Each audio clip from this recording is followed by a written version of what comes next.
Thank you, ma'am. Good morning, everybody. Good morning, sir. Morning, sir. Good morning. Good morning, sir. Good morning, Good morning, good morning, sir. Good morning, sir. Good ഞാൻ morning, sir. audible അല്ലേ?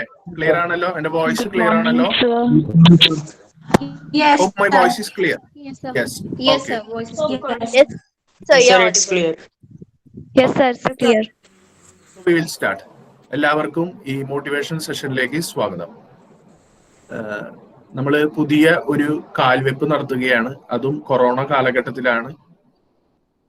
നമ്മളൊരു law കോളേജിൽ join ചെയ്ത് അല്ലെങ്കിൽ ജീവിതത്തിൽ പുതിയ ഒരു step എടുത്ത് നമ്മൾ വെക്കുകയാണ്. ജീവിതത്തിൽ ഒരു ജങ്ചർ, നമ്മളൊരു പുതിയ വഴിയിലൂടെ യാത്ര തുടങ്ങുകയാണ്. എല്ലാവർക്കും ആദ്യമേ എല്ലാ ആശംസകളും സ്നേഹപൂർവ്വം നേർന്നുകൊണ്ട് ഞാൻ തുടങ്ങുകയാണ്. ഇഫ് ഐ എം റൈറ്റ്, +2 കഴിഞ്ഞവരാണ് ഇപ്പോൾ ഇവിടെ ജോയിൻ ചെയ്തിട്ടുള്ളത്, അല്ലെങ്കിൽ എന്നെ കേട്ടുകൊണ്ടിരിക്കുന്ന സ്റ്റുഡൻസ് +2 കഴിഞ്ഞതിന് ശേഷം വന്നവരാണ്. 5 year LLB അല്ലേ എല്ലാവരും? 3 year ഉണ്ടോ? 3 year. രണ്ട് ബാച്ചസും ഉണ്ട്. ഓക്കെ. രണ്ട് ബാച്ചസും ഉണ്ട്. ഇപ്പൊ +2 അല്ലെങ്കിൽ ഡിഗ്രി കഴിഞ്ഞവരാണ് ഇപ്പോഴും എന്നെ കേട്ടുകൊണ്ടിരിക്കുന്നത്. അപ്പൊ ഇത്രയും കാലം നമ്മൾ പഠിക്കുകയായിരുന്നു. ഇപ്പൊ നമ്മളൊരു പ്രൊഫഷണൽ അല്ലെങ്കിൽ ഒരു പ്രൊഫഷണൽ കോഴ്സ് പഠിക്കാൻ അതിലേക്ക് നമ്മൾ സ്റ്റെപ്പ് ഇൻ ചെയ്തിരിക്കുകയാണ്. പുതിയൊരു കാലഘട്ടം നമ്മുടെ ജീവിതത്തിൽ തുടങ്ങുകയാണ്. പുതിയൊരു വഴിയിലൂടെ, നേരത്തെ പറഞ്ഞതുപോലെ പുതിയൊരു വഴിയിലൂടെ യാത്ര ചെയ്യുന്നു. ഈ സെഷന്റെ പേര് മോട്ടിവേഷൻ സെഷൻ എന്നാണ്. ആ ടേമിൽ, മോട്ടിവേഷൻ എന്ന് പറയുന്ന ടേമിൽ തന്നെ ഒരു ചെറിയ പ്രശ്നമുണ്ട്. അത് പറഞ്ഞുകൊണ്ട് ഞാൻ തുടങ്ങാം. ഈ മോട്ടിവേഷൻ എന്ന് പറയുന്നത് വേറെ ആർക്കും പുറത്തുനിന്ന് വന്ന് നിങ്ങളെ ആരെയും മോട്ടിവേറ്റ് ചെയ്യാൻ പറ്റില്ല. You cannot be motivated until and unless you have a motive.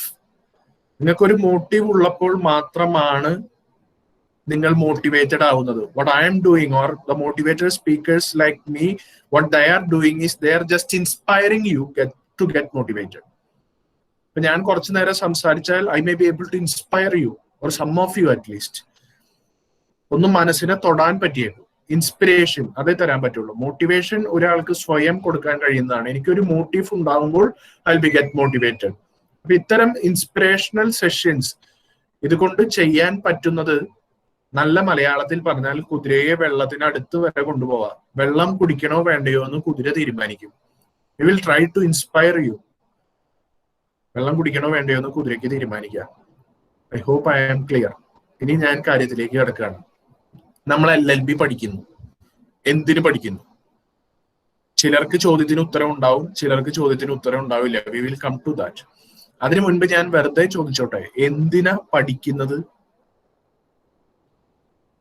ആകെ പ്രശ്നമാവും. സാധാരണഗതിയിൽ ഈ ചോദ്യത്തിന് കിട്ടുന്ന മറുപടി എന്താണെന്ന് വെച്ചാൽ, എന്തിനാ പഠിക്കുന്നത്? എല്ലാവരും പഠിക്കുന്നില്ലേ? ഞാനും പഠിക്കുന്നു. ഈ നാട്ടിൽ ജനിച്ചാൽ പഠിച്ചോളണം, അത് നിർബന്ധമാണ്.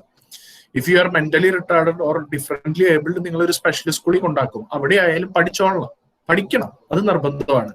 എന്തിനാ പഠിക്കുന്നത്? എല്ലാവരും പഠിക്കുന്നില്ലേ? ഞാനും പഠിക്കുന്നു.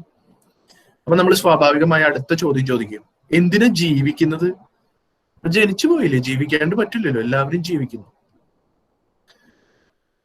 നമ്മൾ സാധാരണ കാണുന്ന, വഴിയിൽ കാണുന്ന, ചിലപ്പോൾ വീട്ടിലുള്ള, നമ്മുടെ കൺമുന്നിൽ എപ്പോഴും ഉള്ള ഒരു മൃഗമാണ് പട്ടി. ഞാൻ അവിടെ നിന്ന് തുടങ്ങാം. നമ്മളും പട്ടികളും തമ്മിൽ എന്താ വ്യത്യാസം? പെട്ടെന്ന് നിങ്ങൾ കുറെ ഉദാഹരണം പറയും. പട്ടിക്ക് 4 കാലുണ്ട്, വാലുണ്ട്. അതൊന്നുമല്ല. നമ്മൾ ജനിക്കുന്നു, പട്ടി ജനിക്കുന്നു. നമ്മൾ ജീവിക്കുന്നു, പട്ടികളും ജീവിക്കുന്നു. നമ്മൾ കല്യാണം കഴിക്കുന്നു, പട്ടിയെ കൊണ്ടായതുപോലെയൊക്കെ കല്യാണം കഴിക്കുന്നു. കന്നിമാസമാണ്, ഇത് കന്നിമാസമാണ്, പറയാൻ വേണ്ട. നമുക്ക് കുട്ടികൾ ഉണ്ടാവുന്നു, പട്ടിക്കും കുട്ടികൾ ഉണ്ടാവുന്നു. നമ്മൾ ചാകുന്നു, പട്ടിയും ചാകുന്നു. എന്താ വ്യത്യാസം? സാധാരണഗതിയിൽ നമ്മൾ ചെയ്യുന്ന 2 കാര്യങ്ങൾ പട്ടി ചെയ്യില്ല. ഒന്ന്, പട്ടി പഠിക്കാൻ പോവില്ല. 2, പട്ടി ജോലിക്ക് പോവില്ല. വേണമെങ്കിൽ തിരിച്ചു പറയാം, ജോലിക്ക് പോവുകയും പഠിക്കാൻ പോവുകയും ചെയ്യുന്ന പട്ടികളെ മനുഷ്യൻ എന്ന് പറയുന്നു. മനുഷ്യൻ മാത്രം എന്തിനാ ചെയ്യുന്ന? ഭൂമിയിൽ ഒരു ജീവിയും ഒരു ജന്തുവും ചെയ്യാത്ത 2 കാര്യങ്ങൾ മനുഷ്യൻ മാത്രം ചെയ്യുന്നു. മനുഷ്യൻ പഠിക്കുന്നു. ഞാൻ LLBയിലേക്ക് വരാൻ കേട്ടോ. ഞാൻ ഈ എന്തിനു പഠിക്കുന്നു, എന്തിനു ജീവിക്കുന്നു എന്നുള്ള ഉത്തരം തന്നിട്ട് വേണമല്ലോ, ഒരു മോട്ടീവ് ഉണ്ടാക്കിയിട്ട് വേണമല്ലോ മോട്ടിവേഷനിലേക്ക് വരാൻ. അതുകൊണ്ടാണ് തുടക്കത്തിൽ നിന്ന് തുടങ്ങുന്നത്. അടിയിൽ നിന്ന്, ഫസ്റ്റ് സ്റ്റെപ്പിൽ നിന്ന് മുകളിലേക്ക് കയറി വരുന്നതാണ്. അപ്പൊ ഒരു ജീവിയും ചെയ്യാത്ത ഒരു കാര്യം നമ്മൾ ചെയ്യുന്നു, മനുഷ്യൻ ചെയ്യുന്നു. എന്തുകൊണ്ട് മനുഷ്യൻ മാത്രം പഠിക്കുന്നു, മനുഷ്യൻ മാത്രം ഒരു തൊഴിൽ ചെയ്യുന്നു, ജോലിക്ക് പോകുന്നു? പട്ടുത്തരേ ഉള്ളൂ. പട്ടിക്കില്ലാത്ത ഒരു സാധനം മനുഷ്യനുണ്ട്, പർപ്പസ് ഓഫ് ലൈഫ്. ജന്മത്തിന്, ജീവിതത്തിന് ഒരു ഉദ്ദേശമുണ്ട്. Purpose of life.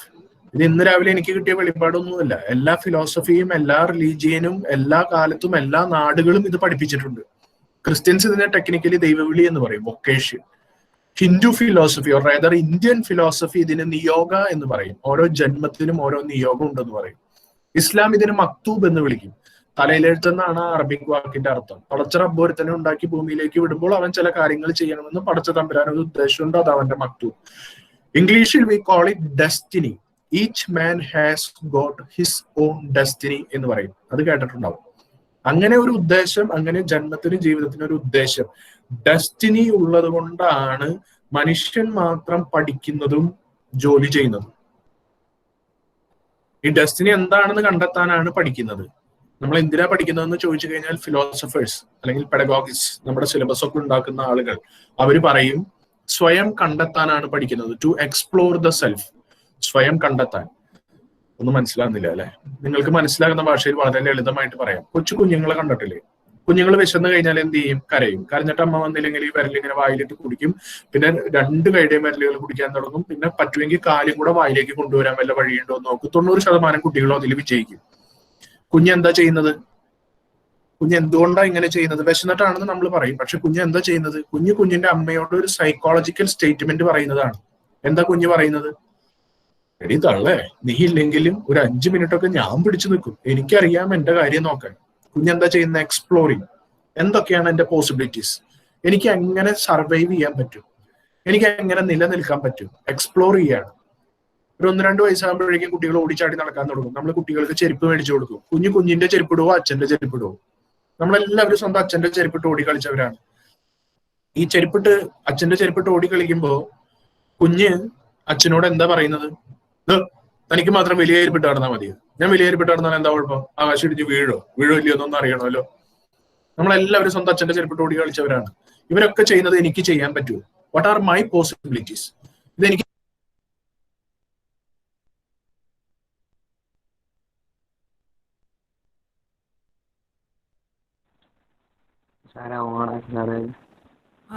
ആരത് audio മ്യൂട്ടാക്കി? Yeah, your audio is muted. Audio. So your audio is muted.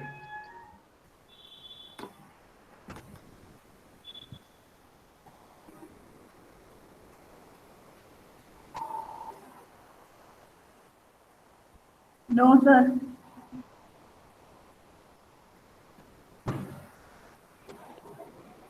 Okay ആയോ? ഇപ്പൊ കേൾക്കാവോ? ഇപ്പൊ ശരി, കേൾക്കാം. ഓക്കെ. അച്ഛന്റെ ചെരുപ്പിനെ കുറിച്ച് പറഞ്ഞത് കേട്ടായിരുന്നോ? എവിടെ വെച്ചാ കട്ടായത്? അച്ഛന്റെ ചെരുപ്പ് എന്തുകൊണ്ടാണ് മോനിട്ട് പ്രശ്നം എന്ന് ചോദിക്കുന്നത്. ഓക്കെ, അവിടെ വരെ കേട്ടിരുന്നു. കേട്ടു. ഓക്കെ. അപ്പൊ കുഞ്ഞ് അച്ഛന്റെ ചെരുപ്പ് ഇടുന്നത് എന്തുകൊണ്ടാണ്? കുഞ്ഞിന്റെ പോസിബിലിറ്റീസ് ടെസ്റ്റ് ചെയ്യാണ്. എനിക്ക് ഇത് ചെയ്യാൻ പറ്റില്ലേ? ഇവരൊക്കെ ചെയ്യുന്ന കാര്യങ്ങൾ എനിക്ക് ചെയ്യാൻ പറ്റില്ല, അതോ അതിൽ കൂടുതൽ ചെയ്യാൻ പറ്റില്ലേ? ഒരു 3 വയസ്സാകുമ്പോൾ നമ്മൾ കുഞ്ഞിനെ പിടിച്ചു കൊണ്ടുപോയിട്ട് ഒരു ജയിലിലിടും. ഏത് ജയില്? സ്കൂൾ ഒരു ജയിലാണോ? ജയിലിലും യൂണിഫോം ഉണ്ട്, സ്കൂളിലും യൂണിഫോം ഉണ്ട്. ജയിലിന് ടൈം ടേബിൾ ഉണ്ട്, സ്കൂളിലും ടൈം ടേബിൾ ഉണ്ട്. രണ്ടിനും ചുറ്റും മതിലുണ്ട്. ജയിലിൽ വാർഡനുണ്ട്, സ്കൂളിൽ ടീച്ചറുണ്ട്. ജയിലിൽ പരോളുണ്ട്, സ്കൂളിൽ വെക്കേഷൻ ഉണ്ട്. 2 സ്ഥലത്തും കയറി കഴിഞ്ഞ കാലാവധി കഴിയാതെ പുറത്തിറങ്ങാൻ പറ്റില്ല. പിന്നെന്താ വ്യത്യാസം? സ്കൂൾ തന്നെയാണ് ആദ്യത്തെ jail.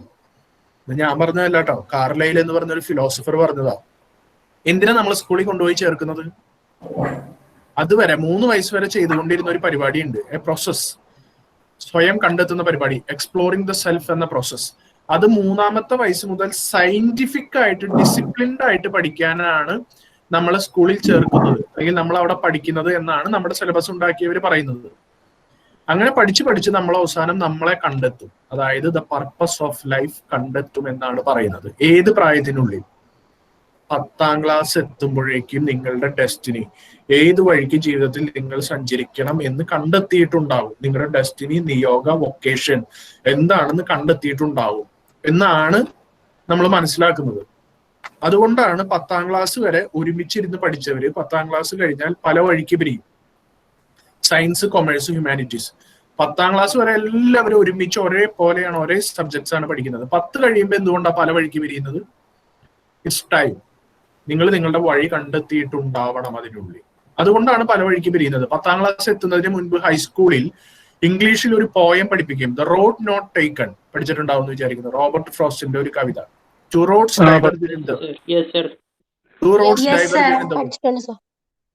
Two roads diverged in the woods. I took the one less traveled by and that has made all the difference. അത് 10ാം ക്ലാസ് എത്തുന്നതിന് മുൻപ് മിക്കവാറും 8th-ലോ 9th-ലോ അത് പഠിപ്പിക്കും. എന്തിനാ പഠിപ്പിക്കുന്നത്? 10 കഴിയുമ്പോൾ ഒരു വഴി തെരഞ്ഞെടുക്കണം. സാധാരണഗതിയിൽ ആ പോയം പഠിപ്പിക്കുമ്പോൾ നമ്മളെ പഠിപ്പിക്കുന്നത് ഇങ്ങനെയാണ്. 2 വഴികൾ മുന്നിലുള്ളപ്പോൾ ഒരു വഴി തെരഞ്ഞെടുക്കുമ്പോൾ വളരെ കോഷ്യസ് ആയിരിക്കണം, ആലോചിച്ച് ബുദ്ധിപൂർവ്വം ഒരു വഴി തെരഞ്ഞെടുക്കണം എന്നൊക്കെയാണ് നമ്മളെ പഠിപ്പിക്കുന്നത്. അത് കറക്റ്റാണ്. പക്ഷെ അതല്ല അതിന്റെ ഉദ്ദേശം. ഹൈസ്കൂളിൽ അത് പഠിപ്പിക്കുന്നതിന്റെ ഉദ്ദേശം അതല്ല. ഒരു വഴി തെരഞ്ഞെടുത്ത് നമ്മൾ യാത്ര തുടങ്ങി കഴിഞ്ഞാൽ, 10ാം ക്ലാസ്സിന് ശേഷം ഒരു വഴി, ഒരു സ്ട്രീമിലൂടെ യാത്ര തുടങ്ങി കഴിഞ്ഞാൽ, ആ വഴി തെറ്റാണെങ്കിൽ, അത് തെറ്റാണെന്ന് മനസ്സിലായി കഴിഞ്ഞാൽ പിന്നീട് തിരിച്ചു വന്ന് ശരിയായ വഴിക്ക് യാത്ര ചെയ്യാൻ ചിലപ്പോൾ ജീവിതത്തിൽ മിക്കവാറും സമയം കിട്ടി എന്ന് വരില്ല എന്ന് ഓർമ്മിപ്പിക്കാനാണ് ആ കവിത 10ാം ക്ലാസ്സിന് മുൻപ് പഠിപ്പിക്കുന്നത്. അൺഫോർച്ചുനേറ്റ്ലി അത് നമ്മളോട് ആരും അന്ന് പറഞ്ഞു തന്നിട്ടില്ല. എന്നോടും പറഞ്ഞു തന്നിട്ടില്ല, നമ്മളെ പഠിപ്പിച്ച ടീച്ചേഴ്സിനും ആരും പറഞ്ഞു കൊടുത്തിട്ടില്ല. നിങ്ങൾ മക്കൻ സിംഗ് എന്നൊരാളെ കുറിച്ച് കേട്ടിട്ടുണ്ടാവും. കേൾക്കാൻ മാത്രമൊന്നുമില്ല, ഒരു മക്കൻ സിംഗ്, ഒരു മണ്ടൻ സിംഗ്. അയാൾ 40 നിലയുള്ള ഒരു കെട്ടിടത്തിന്റെ മുകളിൽ നിൽക്കുമായിരുന്നു. അവിടെ നിന്ന് ഇങ്ങനെ പ്രകൃതി ഭംഗിയൊക്കെ കണ്ടുകൊണ്ടിരിക്കുന്നതിന്റെ ഇടയിൽ മക്കൻ സിംഗിന്റെ ഒരു കൂട്ടുകാരൻ ഓടിക്കതച്ച് മുകളിലേക്ക് കയറി വന്നിട്ട് മക്കൻ സിംഗിനോട് പറഞ്ഞു, മക്കൻ സിംഗ്, താങ്കളുടെ മകൾ മരിച്ചുപോയി. മക്കൻ സിംഗ് ആലോചിച്ച, ആകെയുള്ള മകളാണ്, അവൾക്ക് വേണ്ടിയാണ് ജീവിക്കുന്നത്, ഇനി ജീവിതത്തിൽ പ്രതീക്ഷിക്കാനൊന്നും ബാക്കിയില്ല, കാത്തിരിക്കാൻ ആരുമില്ല. മക്കൻ സിംഗ് കൂടുതലൊന്നും ആലോചിക്കാൻ പോയില്ല, എടുത്തൊരു ചാട്ടം കൊടുത്തു 40ാമത്തെ നിലയുടെ മുകളിൽ. ഒരു 10 നില താഴേക്ക് പോന്നു കഴിഞ്ഞപ്പോൾ മക്കൻ സിംഗിന് ഒരു കാര്യം ഓർമ്മ വന്നു, അതിന് എനിക്ക് മകളില്ലല്ലോ. അടുത്ത 10 നില താഴേക്ക് പോന്നു കഴിഞ്ഞപ്പോൾ മക്കൻ സിംഗിന് അടുത്ത കാര്യം ഓർമ്മ വന്നു, അതിന് ഞാൻ കല്യാണം കഴിച്ചിട്ടില്ലല്ലോ. താഴെ വീണ മക്കൻ സിംഗിന്റെ ശരീരം ചിന്നി ചെതറാൻ പോകുന്ന ലാസ്റ്റ് മൊമെന്റിൽ മക്കൻ സിംഗിന് ഒരു ട്യൂബ് ലൈറ്റും കൂടെ കത്തി ഒരു കാര്യം കൂടെ ഓർമ്മ വന്നു, അതിന് എന്റെ പേര് മക്കൻ സിംഗ് എന്നല്ലല്ലോ, സുജാൻ സിംഗ് എന്നാണല്ലോ, പിന്നെ ഞാൻ എന്തിനാ ചാടിയത്? ഇത് പഴയൊരു സർദാർജി ഫലിതാണ്. നിങ്ങൾ ചിരിച്ചാലും ചിരിച്ചില്ലെങ്കിലും എനിക്ക് കുഴപ്പമൊന്നുമില്ല. പക്ഷെ അടുത്ത 10 കൊല്ലത്തിനുള്ളിൽ ലോകത്തിന്റെ ഏതെങ്കിലും ഒരു ഭാഗത്ത്, ജീവിതത്തിന്റെ ഏതെങ്കിലും ഒരു ഘട്ടത്തിൽ ഇരുന്ന് നിങ്ങളും മക്കൻ സിംഗിനെ പോലെ തന്നെ ചിന്തിക്കും. അടുത്ത 10 കൊല്ലത്തിന് ശേഷം നിങ്ങൾ എങ്ങനെയാണ് മക്കൻ സിംഗിനെ പോലെ ചിന്തിക്കാൻ പോകുന്നതെന്ന് കേൾക്കണോ? ശ്രദ്ധിച്ചു കേട്ടോളൂ. ഇങ്ങനെയൊന്നും അല്ലല്ലോ ഞാൻ ജീവിക്കേണ്ടിയിരുന്നത്, ഈ ജോലി അല്ലല്ലോ ഞാൻ ചെയ്യേണ്ടിയിരുന്നത്, ഈ കോഴ്സ് അല്ലല്ലോ ഞാൻ പഠിക്കേണ്ടിയിരുന്നത്.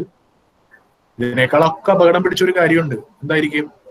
ഒബ്വിയസ്ലി ഇയാളെ അല്ലല്ലോ ഞാൻ കല്യാണം കഴിക്കേണ്ടിയിരുന്നത് എന്നൊക്കെ 10 കൊല്ലം കഴിഞ്ഞ് ചിന്തിക്കേണ്ടി വന്നാലത്തെ അവസ്ഥ ആലോചിച്ചു നോക്കി. കാറാണ് വഴിതെറ്റി പോയതെങ്കിൽ ശരിയായ വഴി കണ്ടെത്തുമ്പോൾ റിവേഴ്സ് ഗിയർ ഇട്ട് തിരിച്ചു വരാം. ജീവിതമാണെങ്കിലോ ഇതിന് റിവേഴ്സ് ഗിയറും ഇല്ല, റീപ്ലേയും ഇല്ല. കിട്ടിയാ കിട്ടി, പോയാ പോയി. അങ്ങനെ ഒരു പോക്കാണ്, ഒരു പോക്ക് എന്ന് പറയും മലയാളത്തിൽ. അപ്പോ ഇതിനു വേണ്ടിയാണ് ആ പോയം 10ാം ക്ലാസ്സിൽ പഠിപ്പിക്കുന്നത്. മനുഷ്യരിൽ 90% ആളുകളും, ഭൂമിയിലെ 90% മനുഷ്യരും റിഗ്രറ്റ് ചെയ്യുന്നു എന്നാണ് പറയുന്നത്. ഞാൻ ഈ പറയുന്ന രീതിയിൽ, ഈ കോഴ്സ് അല്ലല്ലോ, ഈ ജോലി ആയിരുന്നില്ലല്ലോ, ഈ വഴി അല്ലല്ലോ, ഇങ്ങനെ റിഗ്രറ്റ് ചെയ്യുന്ന മനുഷ്യരാണ് ഭൂമിയിലുള്ളതിൽ 90% ആളുകളും എന്നാണ് പറയപ്പെടുന്നത്. മനുഷ്യ ജീവിതത്തിലെ ഏറ്റവും വലിയ ട്രാജഡി എന്താണെന്ന് അറിയും? If at some point of life if you happen to regret, that would be the greatest tragedy. വെള്ളപ്പൊക്കം വരുന്നതും കൊറോണ പിടിക്കുന്നതും ബാങ്ക് ബാലൻസ് പോകുന്നതും ഒന്നുമല്ല ഏറ്റവും വലിയ ട്രാജഡി. ഒരു ഘട്ടത്തിൽ, ജീവിതത്തിന്റെ ഏതെങ്കിലും ഒരു ഘട്ടത്തിൽ നമ്മൾ റിപ്പന്റ് ചെയ്യേണ്ടി വന്നാൽ, റിഗ്രറ്റ് ചെയ്യേണ്ടി വന്നാൽ, that would be the tragedy. കാരണം തിരിച്ചു പോകാൻ പറ്റില്ല. ബാക്കിയെല്ലാം നമുക്ക് കോമ്പൻസേറ്റ് ചെയ്യാനും കോപ്പപ്പ് ചെയ്യാനും പറ്റും, ഇതത് പറ്റില്ല. അപ്പൊ അതുകൊണ്ടാണ് ആ പോയം പഠിക്കുന്നത്. അങ്ങനെയാണ് 10ാം ക്ലാസ് കഴിഞ്ഞ് നമ്മൾ ഒരു സ്ട്രീം തെരഞ്ഞെടുത്ത് തുടങ്ങിയത്. നമ്മുടെ ഡെസ്റ്റിനേക്കുള്ള യാത്ര, സയൻസ്, കൊമേഴ്സ്, ഹ്യൂമാനിറ്റീസ്. നമ്മുടെ നാട്ടിൽ അഗെയിൻ അൺഫോർച്ചുനേറ്റ്ലി നമ്മുടെ നാട്ടിലെ അവസ്ഥ, സയൻസ് കിട്ടാത്തവൻ കൊമേഴ്സിന് ശ്രമിക്കും, അതും കിട്ടാത്തവന് ഹ്യൂമാനിറ്റീസ്. അതാണ് നമ്മുടെ നാട്ടിലെ അവസ്ഥ. എനിവേ നമ്മൾ +2 കഴിഞ്ഞു. ചിലര് +2 കഴിഞ്ഞു വന്നു, ചിലര് ഒരു ഡിഗ്രി എടുത്തതിന് ശേഷം വന്നു. നമ്മൾ ഇതാ ഇപ്പൊ പുതിയ ഒരു കോഴ്സിൽ എത്തിയിട്ടുണ്ട്, ഒരു സ്ഥലത്ത് നമ്മൾ എത്തിയിട്ടുണ്ട്. ഞാൻ പട്ടികളെ കുറിച്ച് പറഞ്ഞാണ് തുടങ്ങിയത്. ഇതുവരെ പറഞ്ഞത് ഫിലോസഫിയാണ്. ഇനി ഞാൻ റിയൽ കാര്യത്തിലേക്ക് വരാം. പട്ടികളെ പറ്റി ഒരു ചെറിയൊരു കഥയുണ്ട്. ഒരു പട്ടി ഒരു ദിവസം ഒരു ഗ്രാമത്തിൽ രാവിലെ ഒരു പട്ടി ഉറക്കത്തിൽ നിന്ന് എഴുന്നേറ്റപ്പോ ഒരു മുയല് ഓടി പോകുന്നത് കണ്ടു. പട്ടി മുയലിനെ പിടിക്കാൻ പുറകെ ഓടി. കുറച്ചു കഴിഞ്ഞ് വേറൊരു പട്ടി ഉറക്കത്തിൽ നിന്ന് എഴുന്നേറ്റ് നോക്കിയപ്പോൾ താണ്ടി ഒരു പട്ടി ഓടി പോകുന്നു. എന്തെങ്കിലും കാരണമില്ലാതെ ഒരു പട്ടി ഓടില്ലല്ലോ. രണ്ടാമത്തെ പട്ടി ആദ്യത്തെ പട്ടിയുടെ പുറകെ ഓടി. പിന്നെ കാണുന്ന പട്ടികൾ ഈ പട്ടികളുടെ പുറകെ ഓടാൻ തുടങ്ങി. അല്പസമയത്തിനുള്ളിൽ ഗ്രാമത്തിലെ മുഴുവൻ പട്ടികളും കൂടെ ഓടിക്കൊണ്ടിരിക്കുകയാണ്. കുറച്ചു കഴിഞ്ഞപ്പോൾ മനുഷ്യർ ഓരോരുത്തരായിട്ട് ഉറക്കത്തിൽ നിന്ന് എഴുന്നേറ്റ് വന്നു. മനുഷ്യര് ഈ കാഴ്ച കണ്ട് മനുഷ്യര് ചിന്തിച്ചു, എന്തെങ്കിലും കാരണമില്ലാതെ ഒരു ദിവസം ഗ്രാമത്തിലെ മുഴുവൻ പട്ടികളും കൂടെ ഒരു പ്രത്യേക ദിശയിൽ ഓടില്ലല്ലോ. കണ്ടവര് പട്ടികളുടെ പുറകെ ഓടാൻ തുടങ്ങി. അല്പസമയത്തിനുള്ളിൽ ഗ്രാമത്തിലെ മുഴുവൻ പട്ടികളും ഓടിക്കൊണ്ടിരിക്കുന്നു, അതിന് പുറകെ ഒരു ഗ്രാമം മുഴുവൻ ഓടിക്കൊണ്ടിരിക്കുന്നു. കുറച്ച് കഴിയുമ്പോൾ മനുഷ്യരെ ഓരോരുത്തരായിട്ട് ക്ഷീണിച്ചവര് ഓട്ടം നിർത്തിയവര് ആലോചിക്കാൻ തുടങ്ങി, എന്തിനാ ഞാനിപ്പോ ഓടിയത്? ആർക്കും അറിയില്ല എന്തിനാ ഓടിയത്. കുറച്ച് കഴിഞ്ഞപ്പോൾ പട്ടികൾ ഓരോരുത്തരായിട്ട് ക്ഷീണിച്ചവര് ഓട്ടം നിർത്താൻ തുടങ്ങി. നിർത്തിയ പട്ടികൾ ആലോചിച്ചു, എന്തിനാ ഞാൻ ഓടിയത്? ഒരു പട്ടിക്കും അറിയില്ല, ഉത്തരവില്ല. എല്ലാ പട്ടികളും ഓട്ടം നിർത്തി, എല്ലാ മനുഷ്യരും ഓട്ടം നിർത്തി. ഒരു പട്ടി മാത്രം ഓട്ടം നിർത്തിയില്ല. ഏത് പട്ടി എന്ന് ഞാൻ ചോദിച്ചാൽ സ്വാഭാവികമായി നിങ്ങൾ പറയും ആദ്യത്തെ പട്ടി. എന്തുകൊണ്ട് ആ പട്ടി ഓട്ടം നിർത്തിയില്ല എന്ന് ചോദിച്ചാൽ നിങ്ങൾ ഉത്തരം പറയും പട്ടിക്ക് ഒരു ലക്ഷ്യമുണ്ടായിരുന്നു, പട്ടിക്ക് ഒരു അംബീഷൻ ഉണ്ടായിരുന്നു, പട്ടിക്ക് ഒരു പേഴ്സണാലിറ്റി ഉണ്ടായിരുന്നു, വായി കൊള്ളാത്ത വാക്കുകളൊക്കെ പറയും. അതൊന്നുമല്ല ഉത്തരം, അതൊന്നുമല്ല. ആ പട്ടി മാത്രമേ മുയലിനെ കണ്ടിട്ടുള്ളൂ. അത് മുയലിനെ പിടിക്കാനാണ് ഓടിയത്. വേറെ ഒരു പട്ടിയും വേറെ ഒരു മനുഷ്യനും മുയലിനെ കണ്ടിട്ടില്ല. ഈ പട്ടി ഓടുന്നത് മാത്രമേ കണ്ടിട്ടുള്ളൂ. കഥ ഇത്രയുള്ളൂ. ഇതെന്തിനാ ഇപ്പോ പുതിയതായിട്ട് LLBക്ക് ജോയിൻ ചെയ്യാൻ നിൽക്കുന്ന എന്റെ സഹോദരങ്ങളോട്, ദ ബെഞ്ചമിൻസ് ഓഫ് ദിസ് ഫാമിലി, ഈ ലീഗൽ ഫാമിലി, ലോയേഴ്സ് ഫാമിലിയിലെ കുഞ്ഞനുജന്മാരോടും അനുജത്തിമാരോട് ഈ കഥ ഇപ്പൊ പറഞ്ഞത് എന്തിനാണെന്ന് അറിയോ? കുറച്ച് വർഷങ്ങൾക്ക് മുമ്പ്, ഒരു 20 years, കേരളത്തില് കുറെ പട്ടികള് ബിടെക്കിന് പോയിട്ട് രക്ഷപ്പെട്ടു. ഇനി പുറത്തു പോയിട്ട് പറയണം കേട്ടോ, ഒരു വക്കീല് വന്നിട്ട് എല്ലാ എഞ്ചിനീയർമാരും പട്ടികളാണെന്ന് പറഞ്ഞിട്ട് പോയി. ഞാൻ അങ്ങനെ പറഞ്ഞിട്ടില്ല. മുയലിനെ കണ്ടിട്ട് ഓടിയവരുണ്ട്. That is their call, their mission, their vocation, their destiny. അവർ ഓടിയത് കണ്ടിട്ട് ഓടിയവരുണ്ട്. അവരെയാണ് ഞാൻ പട്ടികൾ എന്ന് വിളിച്ചത്. നിങ്ങൾ എവിടെ ആണെങ്കിൽ പോയി പറഞ്ഞു, ഇത് എനിക്ക് കുഴപ്പമില്ല. അതുകൊണ്ട് എന്തുണ്ടായെന്ന് അറിയോ? കേരളത്തിലെ മുക്കിലും മൂലയിലും എഞ്ചിനീയറിംഗ് കോളേജുകൾ വന്നു. ഇല്ലെങ്കിൽ തമിഴ്നാട്, സേലം, ഡിണ്ടിഗൽ, കാരക്കൽ, റോഡ്, ചെന്നൈ വരെ ഇങ്ങനെ നീണ്ടു തുറന്നു കിടക്കാണ് എഞ്ചിനീയറിംഗ് കോളേജ്.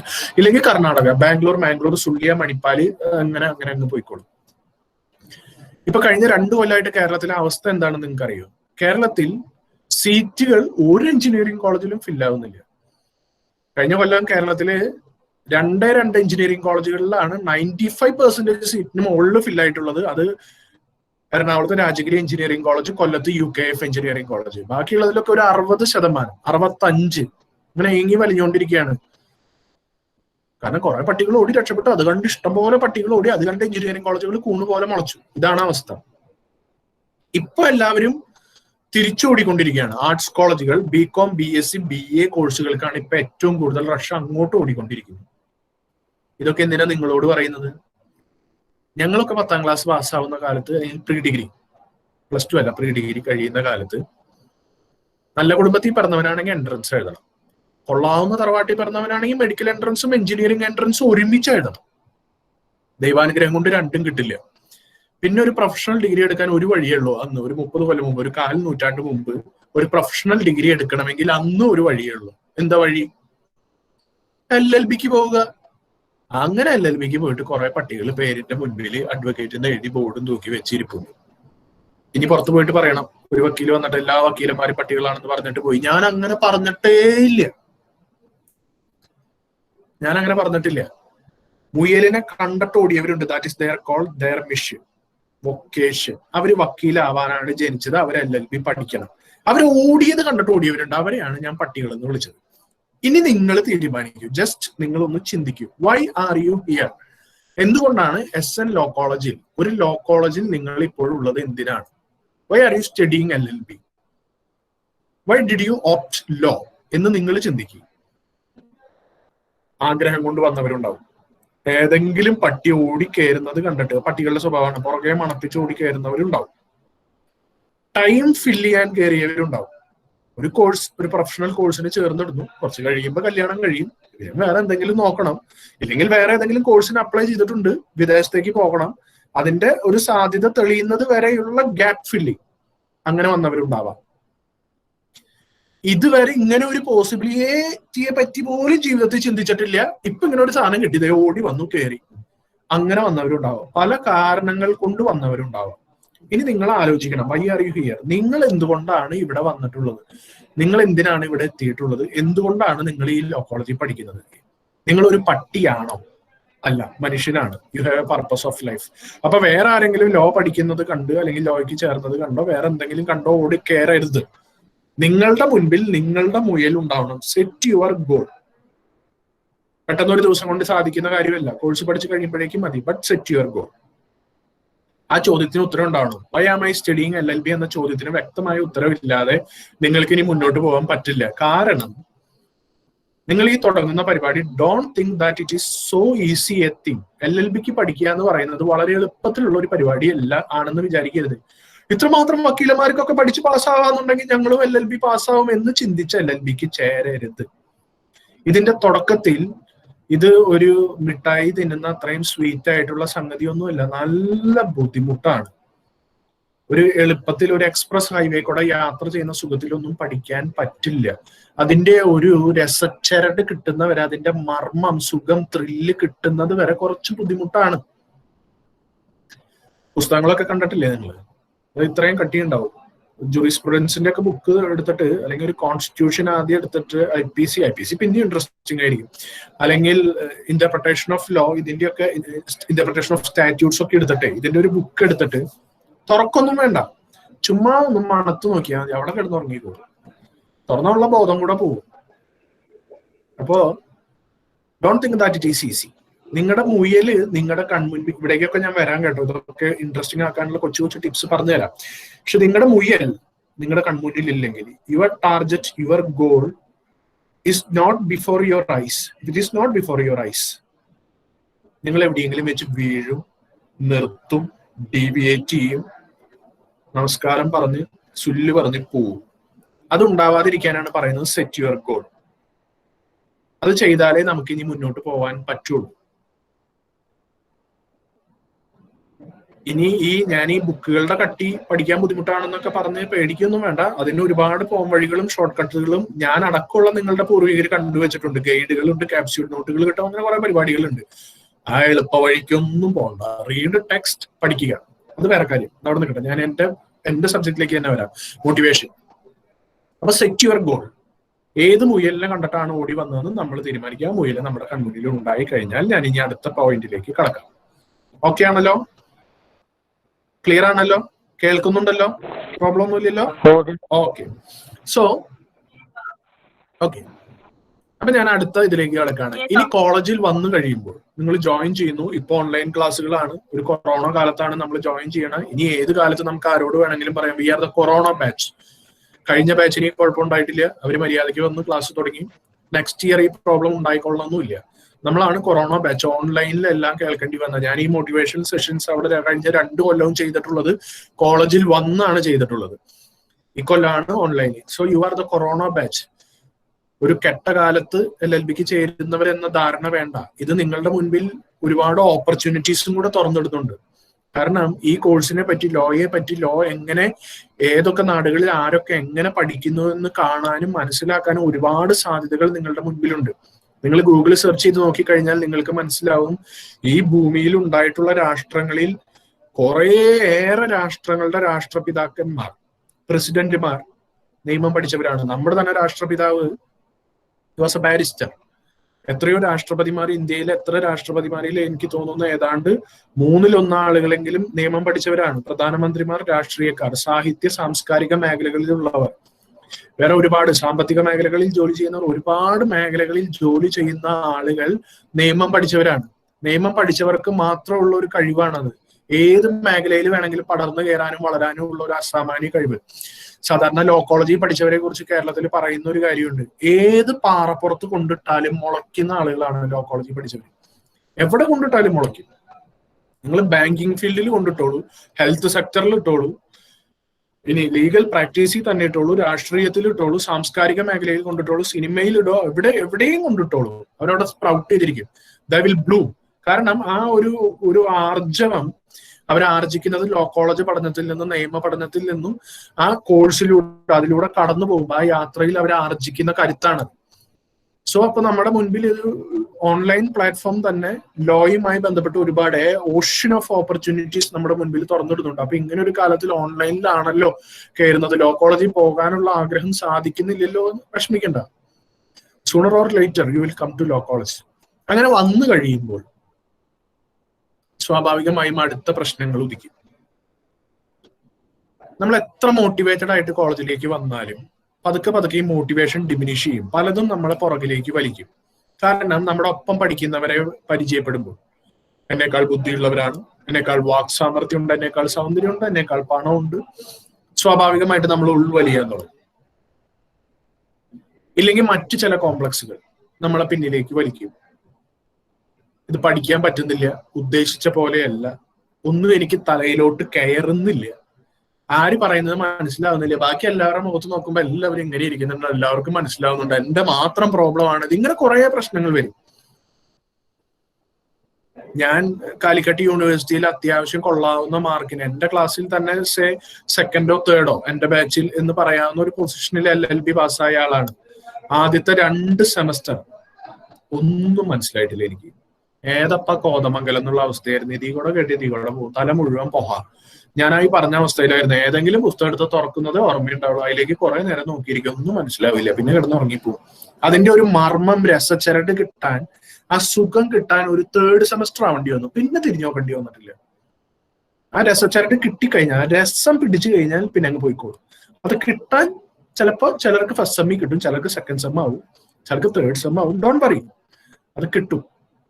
പക്ഷെ അതുവരെ ചില കോംപ്ലക്സുകൾ നമ്മളെ വലിക്കും. ആ ഒരു ടൈം സ്ലോട്ടിനിടയിൽ നിർത്തി പോകുന്ന ആളുകളുണ്ട്. ഇത് എനിക്ക് പറ്റാത്ത പണിയാണെന്ന് വിചാരിക്കുന്നവരുണ്ട്. ഇത് കഴിഞ്ഞാൽ ജോലിക്ക് പോകുന്നതാണ് നല്ലത്, പ്രാക്ടീസ് എനിക്ക് പറഞ്ഞിട്ടുള്ളതല്ല, LLM ഹയർ സ്റ്റഡീസ് റിസർച്ച് എനിക്ക് പറ്റില്ല. ഇങ്ങനെയൊക്കെ ചില തീരുമാനങ്ങൾ നിങ്ങൾ എടുത്തു പോകും ആദ്യത്തെ ഫസ്റ്റ് സെമ്മിലോ സെക്കൻഡ് സെമ്മിലോ. ചില കോംപ്ലക്സുകൾ നമ്മളെ പുറകിലോട്ട് വലിക്കും. അത് അക്കാഡമിക്സുമായി ബന്ധപ്പെട്ട കോംപ്ലക്സുകൾ. അല്ലാത്ത കോംപ്ലക്സുകളും വരും. നമ്മളൊരു ക്യാമ്പസിൽ, ഒരു കോളേജിൽ വന്ന് പഠിക്കുമ്പോൾ വേറെ ചില കോംപ്ലക്സുകൾ നമ്മളെ ബാധിക്കാൻ തുടങ്ങും. ഇന്ന് കേരളത്തിലെ ഏറ്റവും കൂടുതൽ വിദ്യാർത്ഥികളെ ക്യാൻസർ പോലെ കാർന്നു തിന്നുകൊണ്ടിരിക്കുന്ന കോംപ്ലക്സ് എന്താണെന്ന് ഞാൻ പറഞ്ഞാൽ നിങ്ങൾ ചിരിക്കും. കേൾക്കണം. കുറച്ചും കൂടെ നിറം ഉണ്ടായിരുന്നെങ്കിൽ ഞാനൊരു സംഭവമായി മാറിയാനെ. എന്ത് നിറം? വെളുത്ത നിറം. അതിന് എന്ത് ചെയ്യണം? ഫെയർ ആൻഡ് ലവ്ലിയും ഫെയർ അവറും കൂടെ മിക്സ് ചെയ്ത് കാലത്തും വൈകുന്നേരവും തേക്കണം. പെൺമക്കൾ തേച്ചില്ലെങ്കിൽ അമ്മമാര് മേടിച്ചു കൊടുക്കും. തേക്കുന്ന സ്റ്റുഡൻസ് ഉണ്ടെങ്കിൽ, ഗേൾ സ്റ്റുഡൻസ് ഉണ്ടെങ്കിൽ എന്നോട് ക്ഷമിക്കണം. ഇന്ന് വിഷമിക്കൊന്നും വേണ്ട. ഇന്ന് പെൺകുട്ടികളെക്കാൾ കൂടുതൽ ആൺകുട്ടികളാണ് ഇത് തേക്കുന്നത്. ലോ കോളേജിൽ പോകാൻ വേണ്ടി മാത്രം ത്രെഡ് ചെയ്യാനും ഫേഷ്യൽ ചെയ്യാനും പോയിട്ട് വരുന്ന ആളുകളുണ്ട്, ഞാൻ അറിയും. കാണിക്കാൻ വേണ്ടി മാത്രം അങ്ങനെയൊക്കെ പോകുന്ന ആളുകളുണ്ട്. സൗന്ദര്യം ഒരു ക്രൈറ്റീരിയനായി മാറും ബാക്കിയുള്ളവരുടെ മുൻപിൽ പിടിച്ചു നിൽക്കാൻ. 3 year LLBക്ക് ജോയിൻ ചെയ്തവർക്ക് അത് അത്രയും പ്രശ്നം ഉണ്ടാവില്ല. +2 കഴിഞ്ഞ് നേരിട്ട് LLBക്ക് വരുന്നവർക്ക് അവരുടെ ഒരു പ്രോബ്ലം അല്ല, ആ പ്രായത്തിന്റെ പ്രത്യേകത ടീനേജിന്റെ എൻഡിലാണ്. ഒരു 17, 18, 19 സമയത്താണ് നിങ്ങൾ ലോ കോളേജിൽ ജോയിൻ ചെയ്യുന്നത്. അതിന്റെ ഒരു കുഴപ്പം എന്താണെന്ന് ചോദിച്ചാൽ, നിങ്ങളുടെ മനസ്സിൽ എന്തൊക്കെ തരം കോംപ്ലക്സ് ഉണ്ടോ ആ കോംപ്ലക്സുകളൊക്കെ നല്ല മൂത്ത് പഴുത്ത് പാകാവുന്ന അവസ്ഥയിലാണ് റൈപ്പൻ ചെയ്യുന്നത്. അതിന്റെ പീക്കിലാണ് നിങ്ങൾ വന്നൊരു ലോ കോളേജിൽ ജോയിൻ ചെയ്യാൻ പോകുന്നത്. അവിടെയാണ് അതിന്റെ കുഴപ്പം. അപ്പൊ നിറത്തെ കുറിച്ചുള്ള കോംപ്ലക്സുകൾ ഭയങ്കര പ്രശ്നമാണ്. ഇപ്പൊ തെക്കൻ കേരളത്തിൽ, സ്ഥലം ഞാൻ പറയുന്നില്ല, ഒരു പ്രൊഫഷണൽ കോളേജിൽ ഒരു PTA മീറ്റിംഗ് നടന്നു. അപ്പൊ അവിടെ ഡിഗ്രി ഫസ്റ്റ് സെം പഠിക്കുന്ന ഒരു പയ്യന്റെ പേരൻസ് ഗൾഫിൽ നിന്ന് വന്നവരാണ്. അവര് ആ സമയത്ത് ലീവിന് വന്നു, അവര് മീറ്റിങ്ങിന് വന്നു. മീറ്റിംഗ് കഴിഞ്ഞ് പുറത്തിറങ്ങി കഴിഞ്ഞപ്പോ അച്ഛനും അമ്മയും നല്ല വെളുത്തിട്ടാണ്, മകന് കറുത്തിട്ടൊന്നുമല്ല, ലേശം നിറം കുറവാ. അവൻ അവരുടെ കൂടെ മീറ്റിംഗ് കഴിഞ്ഞ് ഹാളിൽ നിന്ന് പുറത്തിറങ്ങിയപ്പോ ഏതോ ഒരു ഫ്രണ്ട് വെറുതെ ചോദിച്ചു, നീ മാത്രം എങ്ങനെ ഇങ്ങനെയായി? ഇത്രേ ചോദിച്ചുള്ളൂ. 2 years ബാക്ക്. പിറ്റേ ദിവസം അവൻ ആത്മഹത്യ ചെയ്തു. കേരളത്തിലെ അവസ്ഥയും ഞാൻ പറയുന്നു.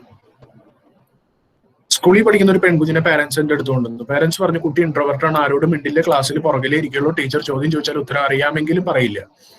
ഞാൻ കുട്ടിയോട്, പാരന്റ്സിനെ മാറ്റി നിർത്തി കുറച്ചു നേരം കുട്ടിയോട് സംസാരിച്ചു കഴിഞ്ഞപ്പോൾ എനിക്ക് മനസ്സിലായി പാരന്റ്സ് പറയുന്ന തരത്തിലുള്ള കുഴപ്പമൊന്നും ഈ കുട്ടിക്കില്ല. പിന്നെ എന്തായിരിക്കും ഈ കുട്ടിയുടെ കുഴപ്പം? ഈ കുട്ടി കുറച്ചധികം ഇരുണ്ട നിറത്തിലാണ്. അതായിരിക്കും കുട്ടിയുടെ കുഴപ്പമെന്ന് കരുതി ഞാൻ നേരം കളയണ്ടല്ലോ എന്ന് കരുതി കുട്ടിയോട് വെട്ടി തുറന്നങ്ങ് ചോദിച്ചു, മോളെ സത്യം പറ, ഇതല്ലേ നിന്റെ കുഴപ്പം? ഞാനിത് ചോദിച്ചത് ഈ കുട്ടി വലിയ വായിൽ വാവിട്ട് ഒരു ഒറ്റ നിലവിളിയാണ്, ഇടുക്കി അണക്കിട്ട് തുറന്നതുപോലെ ഒരു അലർച്ച. വായ പൊത്തി പിടിക്കാൻ പറ്റില്ല, പെൺകുട്ടിയാ. അഥവാ ഞാൻ വായ പൊത്തുന്നത് കണ്ടുകൊണ്ട് ആരെങ്കിലും കയറി വന്നാൽ ഞാൻ പീഡിപ്പിച്ചു എന്നേ പറയുള്ളൂ. അത് കേരളമാണ്, ഇവിടുത്തെ അവസ്ഥ അതാണ്. ഈ കുട്ടി പൊട്ടി കരഞ്ഞുകൊണ്ട് പറഞ്ഞത് എന്താണെന്ന് അറിയോ? അയ്യോ സാറേ, ഇത് എന്റെ കുഴപ്പം കൊണ്ടൊന്നുമല്ല, ആ ജന്തു ഉണ്ടല്ലോ അയാളെ തൊട്ടാൽ കണ്ണെഴുതാം, അത്രയും കറുപ്പാ. ഏത് ജന്തു? അവളുടെ അച്ഛൻ. ഇത് സ്കൂളിൽ പഠിക്കുന്ന പെൺകുട്ടി സ്വമേധയെ പറഞ്ഞ ഡയലോഗല്ല. ഈ ഡയലോഗ് അവൾ ഒരാളിൽ നിന്ന് കടമെടുത്തതാണ്. ആരിൽ നിന്ന്? അവളുടെ വെളുത്ത മമ്മിയിൽ നിന്ന്. വെളുത്ത മമ്മിയും മമ്മിയുടെ വെളുത്ത കൂട്ടുകാരികളോട് കറുത്ത കുഞ്ഞുണ്ടായത് എങ്ങനെയാണെന്ന് പറഞ്ഞിട്ടുള്ളത് കുട്ടി 3ാമത്തെ വയസ്സിൽ കേട്ടിട്ടുണ്ട്. മമ്മി പറഞ്ഞത് ഇങ്ങനെയാണ്, ആ ജന്തു കറുത്തിട്ടാണല്ലോ, ആ ജന്തുവിനുണ്ടായതാണല്ലോ ഈ ജന്തു, അതുകൊണ്ട് ഇതും കറുത്തിട്ടാവാതിരിക്കില്ലല്ലോ എന്നാണ് മമ്മി പറഞ്ഞത്. അന്ന് മുതൽ ഈ കോംപ്ലക്സ് കുഞ്ഞിന്റെ ഉള്ളിൽ വളരുന്നുണ്ട്. കുട്ടി വളരുന്നതിനൊപ്പം കോംപ്ലക്സും വളരും. ഇപ്പൊ കോംപ്ലക്സ് സ്കൂളിൽ പഠിക്കുന്നു, ഇനി കോംപ്ലക്സ് +2 കഴിയും. അത് കഴിഞ്ഞ് കോംപ്ലക്സ് ഇതുപോലെ ഏതെങ്കിലും പ്രൊഫഷണൽ കോളേജിൽ ചേരും. കൂടിപ്പോയ 30 വയസ്സ്. അതിനുള്ളിൽ ഒന്നുകിൽ ഈ കോംപ്ലക്സ് ആത്മഹത്യ ചെയ്യും, അല്ലെങ്കിൽ ചികിത്സിച്ചാലും മാറ്റാൻ കഴിയാത്ത മനോരോഗം. അതവിടെ നിൽക്കട്ടെ, അതിലും പ്രോബ്ലം ആണ്. ഒരു കാര്യത്തിന് മുന്നോട്ട് വരില്ല. ഒരു ലോ കോളേജ് പോലെ ഒരു പ്രൊഫഷണൽ കോളേജിൽ വരുന്ന ഒരു കുട്ടി ഒരു കാര്യത്തിന് മുന്നോട്ട് വരാൻ തയ്യാറല്ല, ഇൻട്രോവേർട്ട് ആണ്, കൂട്ടുകാരിൽ നിന്ന് മാറിയിരിക്കുകയാണെങ്കിലത്തെ അവസ്ഥ എന്താണെന്നറിയോ? Better not to join a course like this. അപ്പൊ ഇത്തരം കോംപ്ലക്സുകൾ, വേറെ കോംപ്ലക്സുകളുണ്ട്. ഒരു ലോ കോളേജിൽ വന്ന് ബാക്കിയുള്ളവരൊക്കെ കാണുമ്പോൾ ഗേൾസിനും ബോയ്സിനും ഒക്കെ വരുന്ന, അവനെ കണ്ടോ അവളെ കണ്ടോ, ഞാൻ മാത്രം ഇങ്ങനെ കപ്പലണ്ടിക്കുരു പോലെ ആയി പോയില്ല ദൈവമേ, കുറച്ചും കൂടെ ഹൈറ്റ് ഉണ്ടായിരുന്നെങ്കിൽ, കുറച്ചും കൂടെ സൈസ് ഉണ്ടായിരുന്നെങ്കിൽ, തടി വേണ്ട മീശയെങ്കിലും ഒന്നും മുളച്ചിരുന്നെങ്കിൽ എന്നൊക്കെ ചിന്തിക്കുന്ന ഒരുപാട് ആളുകൾ നിങ്ങൾ ലോ കോളേജിൽ കാണും. ഇതിനേക്കാൾ രസമുള്ള കോംപ്ലക്സുകളുണ്ട്. ഈ പപ്പയ്ക്കും അമ്മയ്ക്കും ജനിച്ചതിന് പകരം വേറെ ഏതെങ്കിലും കൊള്ളാവുന്ന ഫാമിലിയിൽ ജനിച്ചെങ്കിൽ, പറ്റുമെങ്കിൽ അംബാനിയുടെ തന്നെ ഫാമിലിയിൽ ജനിച്ചിരുന്നെങ്കിൽ കൊള്ളാമായിരുന്നു, അല്ലെങ്കിൽ കുറച്ചും കൂടെ നല്ലൊരു പേരൻസിന് ജനിച്ചിരുന്നെങ്കിൽ മനസമാധാനമെങ്കിലും ഉണ്ടാക്കുമായിരുന്നു എന്നൊക്കെ ചിന്തിക്കുന്ന ഒരുപാട് പേര് കോളേജിൽ വരും. നമ്മൾ പുറത്ത് കാണില്ല. പുറത്ത് നോക്കുമ്പോൾ ഉണ്ടല്ലോ എല്ലാവരും നല്ല രസമാണ്, നല്ല പോയിസ്ഡ് ആയിട്ട് ഇങ്ങനെ ഇരിക്കും, നല്ല രസമാണ് കാണാൻ. നിങ്ങൾ ചിന്തിക്കുക അവൻ എന്തിന്റെ കുറവാ, ഇവൾക്ക് എന്തിന്റെ കുറവാ. പക്ഷെ എല്ലാവരുടെ ഉള്ളിലെ ഏതൊക്കെയോ കോംപ്ലക്സുകൾ അവനെ പിടിച്ച് താഴേക്ക് വലിക്കുന്നുണ്ട്. നമ്മളത് അറിയുന്നില്ല. കേരളത്തിലാണ് കൂടുതൽ. കേരളത്തില് പ്രൊഫഷണൽ കോളേജുകളിൽ വർഷത്തിൽ ഒരാളെങ്കിലും ആത്മഹത്യ ചെയ്യുകയോ ആത്മഹത്യക്ക് ശ്രമിക്കുകയോ ചെയ്യുന്നുണ്ട്. അതിൽ ഒരു അപവാദം ഇതുവരെയുള്ളത് ലോ കോളേജുകളാണ്. മെഡിക്കൽ കോളേജുകളാണെങ്കിൽ ഇത് വളരെ സിവിയർ ആണ്. നിങ്ങൾക്കറിയാം, ആലപ്പുഴ മെഡിക്കൽ കോളേജിൽ 98 മുതൽ കൊല്ലത്തിൽ ഒരാളെങ്കിലും ആത്മഹത്യ ചെയ്യുന്നുണ്ട്. അപ്പോ ലോ കോളേജുകളാണ് അതിനൊരു അപവാദമായിട്ട് നിൽക്കുന്ന ഏക പ്രൊഫഷണൽ കോളേജുകൾ. അത് നമ്മുടെ കോഴ്സിന്റെ പ്രത്യേകതയും അത് നമുക്ക് തരുന്ന ഒരു പ്രത്യേക തരം ജീവിതത്തോട് പോസിറ്റീവായിട്ട് റിയാക്ട് ചെയ്യാനുള്ള ആർജവമാണ്. കാരണം ഈ കോംപ്ലക്സുകൾ, ഞണ്ടുകൾ എന്ന് പറയും, ഞണ്ടുകൾ പിടിച്ചു വലിക്കുന്ന കുറച്ച് ഞണ്ടുകളുണ്ട് ഉള്ളിൽ. ഈ ഞണ്ടുകള്, ക്രാബ്സ്, ഞണ്ടുകളുടെ പ്രത്യേകത എന്താണെന്ന് അറിയോ? കുറച്ച് ഞണ്ടുകൾ ഒരു പാത്രത്തിനകത്ത് ഇട്ടാൽ പാത്രം മൂടി വെക്കണ്ട, ഒരു ഞണ്ടും പുറത്തു പോവില്ല. എന്താ കാരണം? ഏതെങ്കിലും ഞണ്ട് പുറത്തേക്ക് പിടിച്ചു കയറി പുറത്തു പോകാൻ നോക്കിയാൽ വേറെ ഏതെങ്കിലും ഞണ്ട് അതിനെ പിടിച്ച് വലിച്ച് താഴേക്ക് ഇട്ടോളൂ. മറ്റേതെങ്കിലും ഞണ്ട് രക്ഷപ്പെടാൻ നോക്കിയാൽ വേറെ ഏതെങ്കിലും ഞണ്ട് പിടിച്ച് വലിച്ചിട്ടോളൂ. നിങ്ങൾ എങ്ങനെയെങ്കിലും രക്ഷപ്പെട്ട് കോഴ്സ് പഠിച്ച് നല്ല നിലയിൽ അംബീഷ്യസ് ആയി മുന്നോട്ട് പോകുന്നു, ജീവിതത്തിൽ ലക്ഷ്യം ഒരു ഗോൾ സെറ്റ് ചെയ്യുന്നു, രക്ഷപ്പെടും എന്ന് തോന്നുന്ന ഒരു അവസ്ഥയിലേക്ക് എത്തിക്കഴിഞ്ഞാൽ നിങ്ങളുടെ ഉള്ളിൽ ചില ഞണ്ടുകളുണ്ട്, പിടിച്ച് വലിച്ച് താഴേക്ക് ഇടും. നിന്നെ കൊണ്ട് പറ്റില്ല, നിനക്ക് പറഞ്ഞിട്ടുള്ളതല്ല, നിന്നെ അങ്ങനെയാണ് രൂപം, നിന്റെ ഫാമിലി ഇങ്ങനെയാണ്, നിന്റെ അവസ്ഥ ഇതാണ്. ഈ ഞണ്ടുകളെ കൊല്ലണം. അത് ഈ ലോ കോളേജിൽ പഠിക്കുന്ന ഈ പ്രൊഫഷണൽ വിദ്യാഭ്യാസ കാലത്ത് കൊല്ലണം. Kill your complexes. നിങ്ങൾ കോംപ്ലക്സുകളെ കൊന്നില്ലെങ്കിൽ, ഈ ഞണ്ടുകളെ നിങ്ങൾ കൊന്നില്ലെങ്കിൽ ഞണ്ട് നിങ്ങളെ കൊന്നു തിന്നും. അതാണ് ഇത്തരം കോംപ്ലക്സുകളുടെ പ്രശ്നം. APJ അബ്ദുൽ കലാം, ഞാൻ ചിന്തിക്കാറുണ്ട്, അദ്ദേഹത്തിനെ പോലെ കോംപ്ലക്സ് ഉണ്ടാവേണ്ട ഒരാൾ ഇന്ത്യയിൽ ജീവിച്ചിട്ടുണ്ടോ? ജനിച്ചത് എവിടെയാ? രാമേശ്വരത്ത്, ആരും അറിയാത്ത ഒരു തെരുവിൽ, ഒരു സ്ഥലത്ത്, നോർത്ത് ഇന്ത്യയിലല്ല, മെട്രോപൊളിറ്റൻ നഗരത്തിലല്ല, എവിടെയോ അല്ല. ഏത് കുടുംബത്തിൽ? കടലിൽ പോയി കക്ക പറക്കി വിറ്റ് ജീവിക്കുന്നവരുടെ കുടുംബത്തിൽ, കുലത്തിൽ. ആരും 5ാം ക്ലാസ്സിന് മുകളിൽ പോയി പഠിച്ചിട്ടില്ലാത്ത ഒരു സ്ഥലത്ത്. നീ കണ്ടാലോ 6 അടി ഉയരത്തിൽ നല്ല വെളുത്തിട്ട് 6 പാക്ക് ഒക്കെ ആയിട്ട് നല്ല ഫിഗർ അല്ല APJ അബ്ദുൽ കലാമിനെ കാണാൻ. ഒരു സന്ധ്യാസമയത്ത് നിങ്ങൾ വഴിയിലൂടെ നടന്നു പോകുമ്പോൾ APJ അബ്ദുൽ കലാം അങ്ങനെ എതിരെ വന്നാൽ നിങ്ങൾ ആകെ കാണാൻ പോകുന്നത് ഒരു സഫാരി സ്യൂട്ട് നടന്നു വരുന്നതാണ്.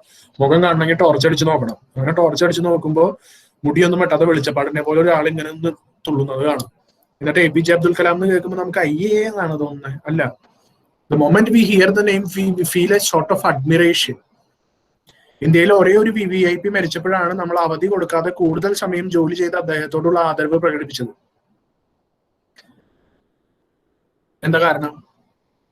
ഈ പറയുന്ന എല്ലാം, ബാക്ക്ഗ്രൗണ്ട്, അവസ്ഥ, ദാരിദ്ര്യം, നിറം, സൗന്ദര്യം, ഒരു ഫാക്ടറും അദ്ദേഹത്തെ പിടിച്ചു നിർത്തിയിട്ടില്ല. അദ്ദേഹത്തിന്റെ ഗോൾ പെർസ്യൂ ചെയ്യുന്നതിൽ നിന്നും, മുയലിന് പുറകെ ഓടുന്നതിൽ നിന്നും ഒന്നും പിടിച്ചു നിർത്തിയിട്ടില്ല. കഴുകനെ കുറിച്ച് നമ്മൾ പറയും, മഴ കൊള്ളാത്ത ഏകപക്ഷി കഴുകനാണ്. എല്ലാ പക്ഷികളും മഴയും കൊണ്ട് ഇങ്ങനെ വന്ന് ഒതുങ്ങിക്കൂടിയ ഏതെങ്കിലും മരത്തിന്റെ കൊമ്പിൽ ഇരിക്കുമ്പോൾ കഴുകൻ മാത്രം മഴമേഘങ്ങൾക്ക് മുകളിലൂടെ പറക്കും. ഒന്നുകിൽ നിങ്ങൾക്ക് നിങ്ങളുടെ കോംപ്ലക്സുകൾക്ക് മുകളിലൂടെ പറക്കാം, അല്ലെങ്കിൽ അതിന്റെ ചുവട്ടിൽ വന്ന് ഇത് എന്നെ കൊണ്ട് ഇത്രയൊക്കെ പറ്റുള്ളൂ എന്ന് പറഞ്ഞ് ജീവിതത്തോട് ചുല്ലിട്ട് തോന്നുന്ന പോലെ ജീവിക്കാം. ഏത് വേണമെന്ന് നിങ്ങൾക്ക് ഡിസൈഡ് ചെയ്യാം. എന്തായാലും ഈ LLB പഠനകാലത്ത് നിങ്ങളുടെ ഉള്ളിലെ ഞണ്ടുകളെ, കോംപ്ലക്സുകളെ നിങ്ങൾ കൊന്നിരിക്കണം, എലിമിനേറ്റ് ചെയ്തിരിക്കണം. എന്നാലേ പുറത്തിറങ്ങി ജീവിക്കാൻ പറ്റുള്ളൂ. കോഴ്സ് കഴിഞ്ഞ് പുറത്തിറങ്ങിയാൽ ഉടനെ the world is not going to give you a red carpet welcome. ചുവന്ന പരവതാനി വിരിച്ച് കൈയടിച്ച് ലോകം മുഴുവൻ നിങ്ങളെ സ്വാഗതം ചെയ്യാൻ പോകുന്നൊന്നുമില്ല. ജീവിതം അന്നു മുതൽ വിജയകരമായി തീരാനൊന്നും പോകുന്നില്ല. You have to fight all alone. അതുകൊണ്ട് കോളേജ് പഠനകാലത്ത് ഈ പ്രൊഫഷണൽ എഡ്യൂക്കേഷന്റെ ടൈമിൽ തന്നെ you have to eliminate all complexes. ഒരു ചെറിയൊരു ടിപ്പ് ഞാൻ പറഞ്ഞുതരാം. നിങ്ങളെ ഏറ്റവും കൂടുതൽ താഴേക്ക് പിടിച്ചു വലിക്കുന്ന കോംപ്ലക്സിന് ഒരു പേരിടണം. ആ ഞണ്ടിനൊരു പേരിടുക. നിറമായാലും വീട്ടിലെ അവസ്ഥയായാലും സാമ്പത്തിക പ്രശ്നങ്ങളായാലും പഠിക്കാൻ പറ്റാത്ത അവസ്ഥ, വാട്ട് എവർ ഇറ്റ് ഈസ്, നിങ്ങളെ പിടിച്ചു വലിക്കുന്ന കോംപ്ലക്സ് എന്താണെന്ന് നിങ്ങൾക്ക് അറിയാം. അതിനൊരു പേരിടണം. കുട്ടാന്നോ, മുത്തേന്നോ, മെസ്സിന്നോ, ഇത്തിക്കര പക്കീന്നോ, കായംകുളം കൊച്ചുണ്ണിന്നോ, എന്ത് പേര് വേണമെങ്കിലും ഇട്ടോളൂ. ഒരു പേരിടുക. ഈ കോംപ്ലക്സ് ഏറ്റവും കൂടുതൽ നിങ്ങളെ പിടിച്ചു വലിക്കുന്ന സമയത്ത് ഒരു ഒഴിഞ്ഞ മുറിയിലോ നിങ്ങളുടെ റൂമിലോ അല്ലെങ്കിൽ കോളേജിലാണെങ്കിൽ ടോയ്ലറ്റിലോ കയറുക, വാതിലടയ്ക്കുക. എന്നിട്ട് ഈ ഞണ്ടിനെ പിടിച്ച് താഴേക്ക് ഇടുക. എന്നിട്ട് ചവിട്ടി അരച്ച് കൊല്ലണം. എന്നിട്ട് പറയണം, കുട്ട, മുത്ത, മെസ്സി, നിന്നെ ഞാൻ കൊല്ലുന്നു എന്ന് പറഞ്ഞ് ചവിട്ടി അരച്ച് കൊല്ലണം. ഇപ്പൊ തോന്നുന്നില്ല എനിക്ക് വട്ടാണെന്ന്? ഞാൻ കണ്ടുപിടിച്ച മെത്തേഡൊന്നുമല്ല. കോംപ്ലക്സുകൾ ഓവർകം ചെയ്യാൻ യൂറോപ്പിലെ പ്രൊഫഷണൽ ക്യാമ്പസുകളും കോർപ്പറേറ്റുകളും പണ്ടേ ഉപയോഗിക്കുന്ന ഒരു ടെക്നിക്കാണത്. ചെയ്തു നോക്കാം. ഒരു 10 വട്ടം ചെയ്താൽ ആ കോംപ്ലക്സിൽ നിന്ന് നിങ്ങൾ ഉയർന്നു വരുന്നത്, ആ കോംപ്ലക്സ് നിങ്ങളിൽ നിന്ന് മാറിപ്പോകുന്നത് നിങ്ങൾക്ക് ഫീൽ ചെയ്യാൻ പറ്റും. അങ്ങനെ ഫീൽ ചെയ്തിട്ടുള്ള, കോംപ്ലക്സുകൾ എലിമിനേറ്റ് ചെയ്തിട്ടുള്ള 100 കണക്കിന് സ്റ്റുഡൻസിനെ അറിയാവുന്നതുകൊണ്ടാണ് പറഞ്ഞത്. വേണമെങ്കിൽ ചെയ്തു നോക്കാം. ഈ കോംപ്ലക്സ് ഉള്ളവർ അത് പുറത്ത് പറയില്ല, പക്ഷെ അവർ കാണിക്കും. എങ്ങനെ കാണിക്കും എന്ന് അറിയോ നിങ്ങൾക്ക്? Hair style. ആര് കണ്ടാലും നോക്കി പോകുന്ന ചില തരം ഹെയർ സ്റ്റൈലുകൾ കാണുന്നുണ്ട്. മുടി ഇങ്ങനെ മുള്ളമതിയുടെ പോലെ ഇങ്ങനെ മുകളിലേക്ക് നിർത്തിയിരിക്കും. മുകളിൽ കാന്തം വെച്ചാൽ അത് 24 മണിക്കൂർ നിൽക്കുള്ളൂ. അല്ലാതെ എങ്ങനെ 24 മണിക്കൂർ നിൽക്കുന്നത് എങ്ങനെയാണെന്ന് എനിക്കറിയില്ല. അങ്ങനത്തെ ചില ഹെയർ സ്റ്റൈലുകൾ. ഡ്രസ്സിങ്. ചില ഡ്രസ്സുകൾ നോക്കിക്കഴിഞ്ഞാൽ നിങ്ങൾക്ക് കാണാം, ചോന്ന കടും ചുവപ്പ് ഷർട്ടിന്റെ കൂടെ മഞ്ഞ ജീൻസ് ഒക്കെ ഇട്ട് വരുന്ന ആളുകളെ നിങ്ങൾ ഇനി ലോ കോളേജിൽ കാണാം. ആര് കണ്ടാലും നോക്കി പോകും. എന്തുകൊണ്ടാണെന്ന് അറിയാം? വേറെ ചില കോംപ്ലക്സുകളെ ഹൈഡ് ചെയ്യുന്നതാണ്. അവരത് കാണിക്കാതെ പറ്റില്ല. അപ്പൊ കോംപ്ലക്സുകളെ എലിമിനേറ്റ് ചെയ്യണം. ഇല്ലെങ്കിൽ കോംപ്ലക്സ് നിങ്ങളെ എലിമിനേറ്റ് ചെയ്യും. അപ്പൊ ഈ ലോ കോളേജ് പഠന കാലത്ത് നിങ്ങളെ പിന്നിലേക്ക് വലിക്കാൻ പോകുന്ന ഒരു സാധനമാണ് കോംപ്ലക്സുകൾ. അപ്പൊ അതിനെ എലിമിനേറ്റ് ചെയ്യണം. Shall I go to the next step? Hello? Yes, sir. Yes, sir. Yes, sir. ഇനി വീണ്ടും ലോ കോളേജിലേക്ക് വന്നു കഴിഞ്ഞാൽ നമ്മുടെ ലക്ഷ്യത്തിൽ നിന്ന്, ഗോളിൽ നിന്ന് നമ്മളെ ഡീവിയേറ്റ് ചെയ്യുന്ന, നമ്മളെ പിടിച്ചു വലിക്കാൻ പോകുന്ന, വഴി തെറ്റിച്ച് കൊണ്ടുപോകാൻ പോകുന്ന വേറെ ചില സാധനങ്ങളാണ് ചില റിലേഷൻഷിപ്സ്. ഫ്രണ്ട്ഷിപ്പ് ആവാം, വേറെ ചില ബന്ധങ്ങളാവാം, പ്രണയമാകാം. ഒക്കെ കേൾക്കാൻ നല്ല രസമുള്ള വാക്കുകളാണ്. പ്രേമിക്കരുത് എന്നാർക്കെങ്കിലും പറയാൻ പറ്റും? പ്രായപൂർത്തിയായി വോട്ടവകാശമുള്ളവരോട് പ്രേമിക്കരുതെന്നൊന്നും പറയാൻ പറ്റില്ല. ഫ്രണ്ട്ഷിപ്പ് പാടില്ല എന്ന് പറയാൻ പറ്റും. ജീവിതത്തിലെ ഏറ്റവും സുഖദായകമായ ഒരു സംഗതിയാണ് ഫ്രണ്ട്ഷിപ്പ്. ലോ കോളേജുകളിലെ ഫ്രണ്ട്ഷിപ്പാണ്. ഏത് പാതിരാക്കി എന്ത് ആവശ്യത്തിന് വിളിച്ചാൽ വെളിപ്പുറത്തുള്ള സുഹൃത്തുക്കളെ തരിക, ഉണ്ടാവുക എന്ന് പറയുന്നത് ലോ കോളേജുകാർക്ക് മാത്രം ഒരു സ്പെഷ്യൽ പ്രിവിലേജ് ആയിട്ട് കിട്ടിയിട്ടുള്ളതാണ്. വേറെ ഏത് പ്രൊഫഷനിലാണെങ്കിലും they will be busy with their profession, അവരുടെ ലൈഫ്. ലോ കോളേജിലെ ഒരു സുഹൃത്തിനെ നിങ്ങൾ നിങ്ങളുടെ പഠനകാലത്തിന് ശേഷം 10 കൊല്ലം 20 കൊല്ലം കഴിഞ്ഞ് വിളിച്ചു നോക്കും. അയാൾ ഉണ്ടാവും, വെളിപ്പുറത്തുണ്ടാവും. അത് ലോ കോളേജ് തരുന്ന സൗഹൃദങ്ങളുടെ പ്രത്യേകതയാണ്. പക്ഷേ നിങ്ങളുടെ ഗോളിൽ നിന്ന്, എയിമിൽ നിന്ന്, നിങ്ങൾ എന്താണ് ഒരു ലീഗൽ LLB ബിരുദം കൊണ്ട് ഉദ്ദേശം വെക്കുന്നത്, അവിടെ നിന്ന് നിങ്ങളെ വലിച്ചു കൊണ്ടുപോകുന്ന, പിൻവലിക്കുന്ന, ഡീവിയേറ്റ് ചെയ്യിക്കുന്ന ബന്ധങ്ങൾ, ആ ബന്ധങ്ങളിൽ നിന്ന് ഒരു കൈയകലം പാലിക്കുന്നത് നല്ലതാണ് ലോ കോളേജിൽ പഠിക്കുമ്പോൾ. അത് ഫ്രണ്ട്ഷിപ്പ് ആയാലും പ്രണയമായാലും. പ്രേമം വളരെ മനോഹരമായ അനുഭൂതിയാണ്, ഒരു സംശയവും വേണ്ട. സ്വാമി വിവേകാനന്ദൻ പറഞ്ഞിട്ടുണ്ട്, പറക്കാൻ കൊതിക്കുന്ന കോ എഡ്യൂക്കേഷൻ ആണ്. പെൺകുട്ടികൾ ആൺകുട്ടികൾ ഒരുമിച്ച് വരുന്ന സ്ഥലമാണ് ലോ കോളേജ്. സ്വാമി വിവേകാനന്ദൻ പറഞ്ഞത് ഇങ്ങനെയാണ്: പറക്കാൻ കൊതിക്കുന്ന കിളിയെ വലിയ വടം കൊണ്ട് കെട്ടിയിടൊന്നും വേണ്ട, ചെറിയൊരു സ്വർണ്ണനൂല് കൊണ്ട് കെട്ടിയിട്ടാൽ മതി, കിളി പറക്കില്ല. സ്വർണ്ണനൂലല്ലേ, കാണാൻ നല്ല ഭംഗിയല്ലേ, നല്ല രസമല്ലേ കാണാൻ, പക്ഷെ കിളി പറക്കില്ല. കിളി എന്തിനാ ജനിച്ചത്? പറക്കാൻ. കിളി പറക്കില്ല. എന്താ കാരണം? കാലിൽ ഒരു നൂല് കെട്ടിയിട്ടുണ്ട്. നൂല് സ്വർണ്ണനൂലാണെന്ന് പറഞ്ഞിരുന്നിട്ട് കാര്യമില്ല. ദ വെരി പർപ്പസ്, കിളിയുടെ ജന്മത്തിന്റെ the very purpose is defeated. കിളി പറക്കില്ല, അതാണ് കുഴപ്പം. അപ്പൊ അത്തരം നൂലുകൾ കെട്ടണോ വേണ്ടിയോ നിങ്ങൾക്ക് തീരുമാനിക്കാം.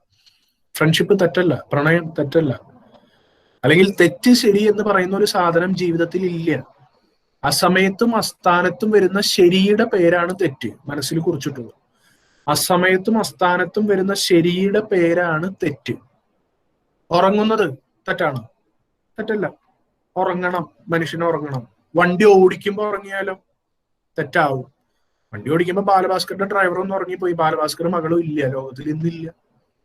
ഭക്ഷണം കഴിക്കുന്നത് തെറ്റല്ല, മനുഷ്യനാണ് ഭക്ഷണം കഴിക്കണം. ടോയ്ലറ്റിൽ കൊണ്ടുപോയി വെച്ച് കഴിച്ചാലോ? വൃത്തികേടാവും. അസമയത്തും അസ്ഥാനത്തും വരുന്ന ശരിയുടെ പേരാണ് തെറ്റ്. നിങ്ങളുടെ അസമയം അസ്ഥാനം ഏതാണെന്ന് നിങ്ങൾ തീരുമാനിക്കുക. അതെങ്ങനെ ഡിറ്റർമിൻ ചെയ്യും? നിങ്ങളുടെ ഗോള് നിങ്ങളുടെ കൺമുന്നിൽ വെച്ചിട്ട് ഡിറ്റർമിൻ ചെയ്യുക. അതല്ലാതെ വേറെ വഴിയൊന്നുമില്ല പറഞ്ഞു തരാനായിട്ട്. ചില കാര്യങ്ങൾ നിങ്ങൾ ഓർക്കുന്നത് നല്ലതാണ്. കഴിഞ്ഞ 5 വർഷങ്ങൾക്കുള്ളിൽ കേരളത്തിൽ ഉണ്ടായിട്ടുള്ള ചില സംഭവങ്ങൾ ഞാൻ നിങ്ങളുടെ ശ്രദ്ധയിൽപ്പെടുത്താം. ഏതാണ്ട് 2 കൊല്ലം മുൻപ് കൊല്ലത്ത് 2 കോളേജ് വിദ്യാർത്ഥികൾ, ഒരു ആൺകുട്ടിയും പെൺകുട്ടിയും, പുഴയിൽ ചാടി ആത്മഹത്യ ചെയ്തു. ബ്രിഡ്ജിന്റെ മുകളിൽ നിന്ന് പുഴയിലേക്ക് ചാടി ആത്മഹത്യ ചെയ്തു.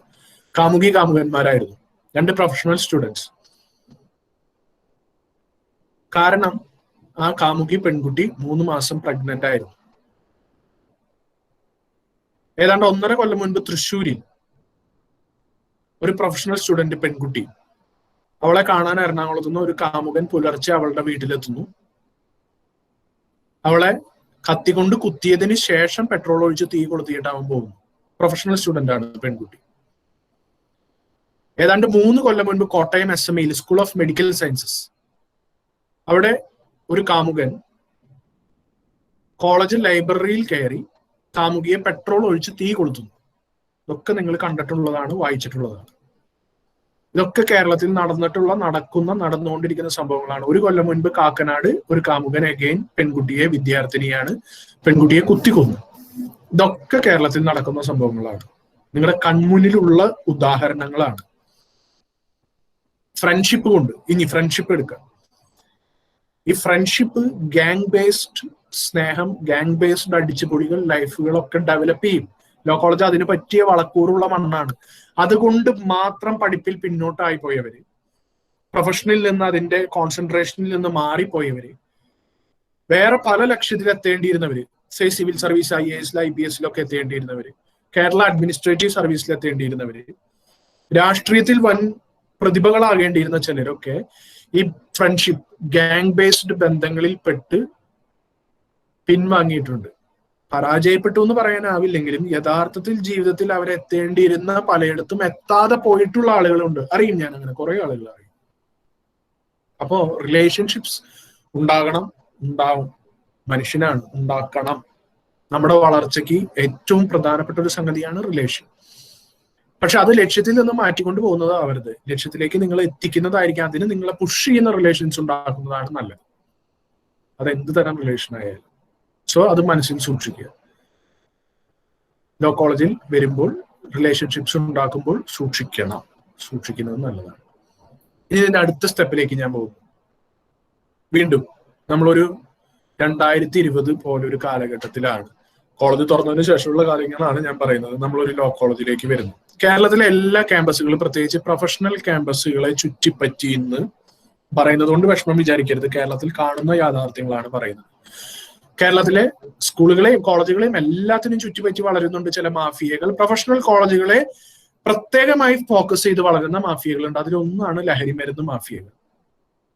കഞ്ചാവ്, ഹാഷിഷ്, ഹെറോയിൻ, LSD ഇതൊക്കെ ട്രഡീഷണൽ അല്ലെങ്കിൽ ഓർത്തഡോക്സ് ഡ്രഗ്സ് ആണ്, അവൈലബിൾ ആണ്.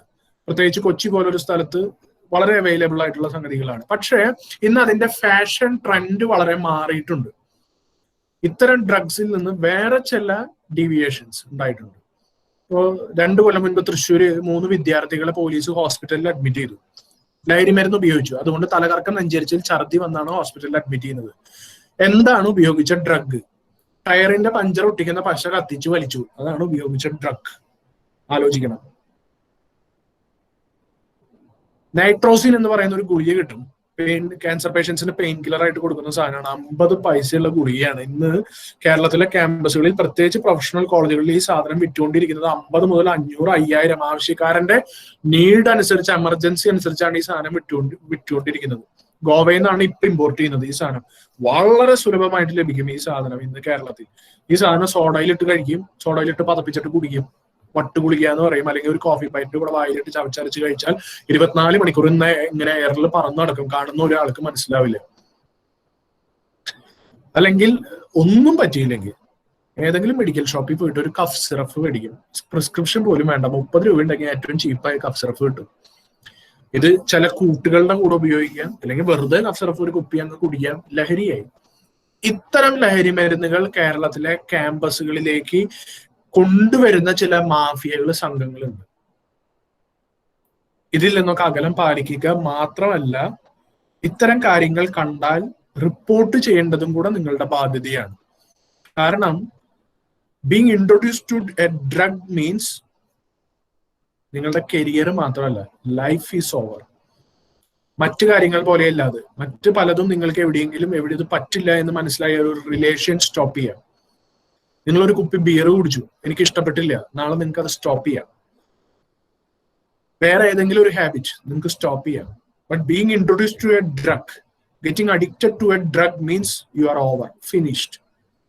അപ്പൊ അതുകൊണ്ട് ഇത്തരം കാര്യങ്ങൾ ക്യാമ്പസിൽ നിങ്ങളുടെ ശ്രദ്ധയിൽപ്പെട്ടാൽ പ്രിൻസിപ്പളെയോ അധ്യാപകരെയോ അറിയിക്കേണ്ടത്, അല്ലെങ്കിൽ ഈവൻ പോലീസിനെ അറിയിക്കേണ്ടത് നിങ്ങളുടെ കടമയാണ്. അത് ചെയ്യണം. ഞാൻ ഇത് പറയുമ്പോൾ നിങ്ങൾ ഒരിക്കലും ചിന്തിക്കരുത് ആൺകുട്ടികളാണ് ഏറ്റവും കൂടുതലായിട്ട് ഇത്തരം ഡ്രഗ്സ് ഉപയോഗിക്കുന്നതെന്ന്. ആൺകുട്ടികൾക്ക് ഒന്ന് സെലിബ്രേറ്റ് ചെയ്യണമെന്ന് തോന്നിയാൽ ഇപ്പോഴും കൂടി പോയാൽ അല്പം മദ്യപിക്കും, അല്ലെങ്കിൽ പുറത്തെവിടെയെങ്കിലും പോയി മദ്യപിക്കുകയോ ബിയർ കഴിക്കുകയോ അങ്ങനെ എന്തെങ്കിലും ചെയ്തോളും. അത് ശരിയാണെന്നോ അതിന്റെ കാര്യങ്ങളോ അല്ല ഞാൻ പറഞ്ഞത്.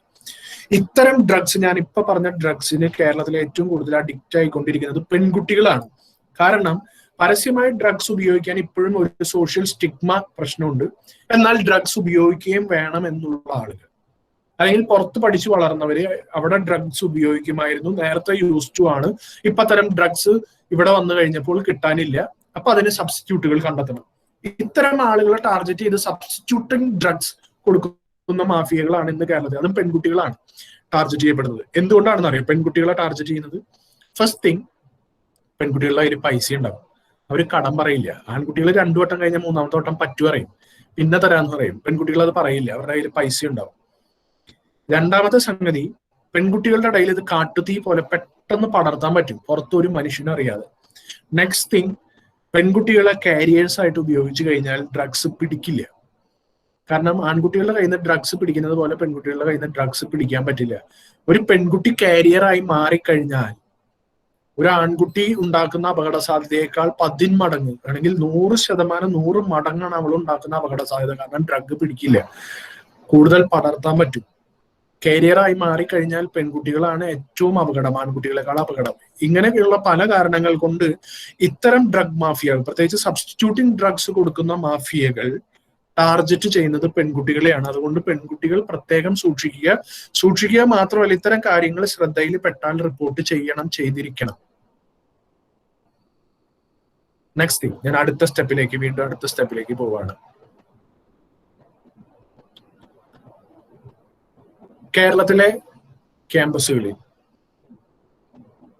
ഏത് തരം ക്യാമ്പസ് ആയാലും, ഈവൻ സ്കൂൾ ക്യാമ്പസുകളായാൽ പോലും ഉള്ള ഒരു കാര്യമാണ് സെക്ഷുവൽ എക്സ്പ്ലോയിറ്റേഷൻ, ലൈംഗിക ചൂഷണം, ലൈംഗിക പീഡനം.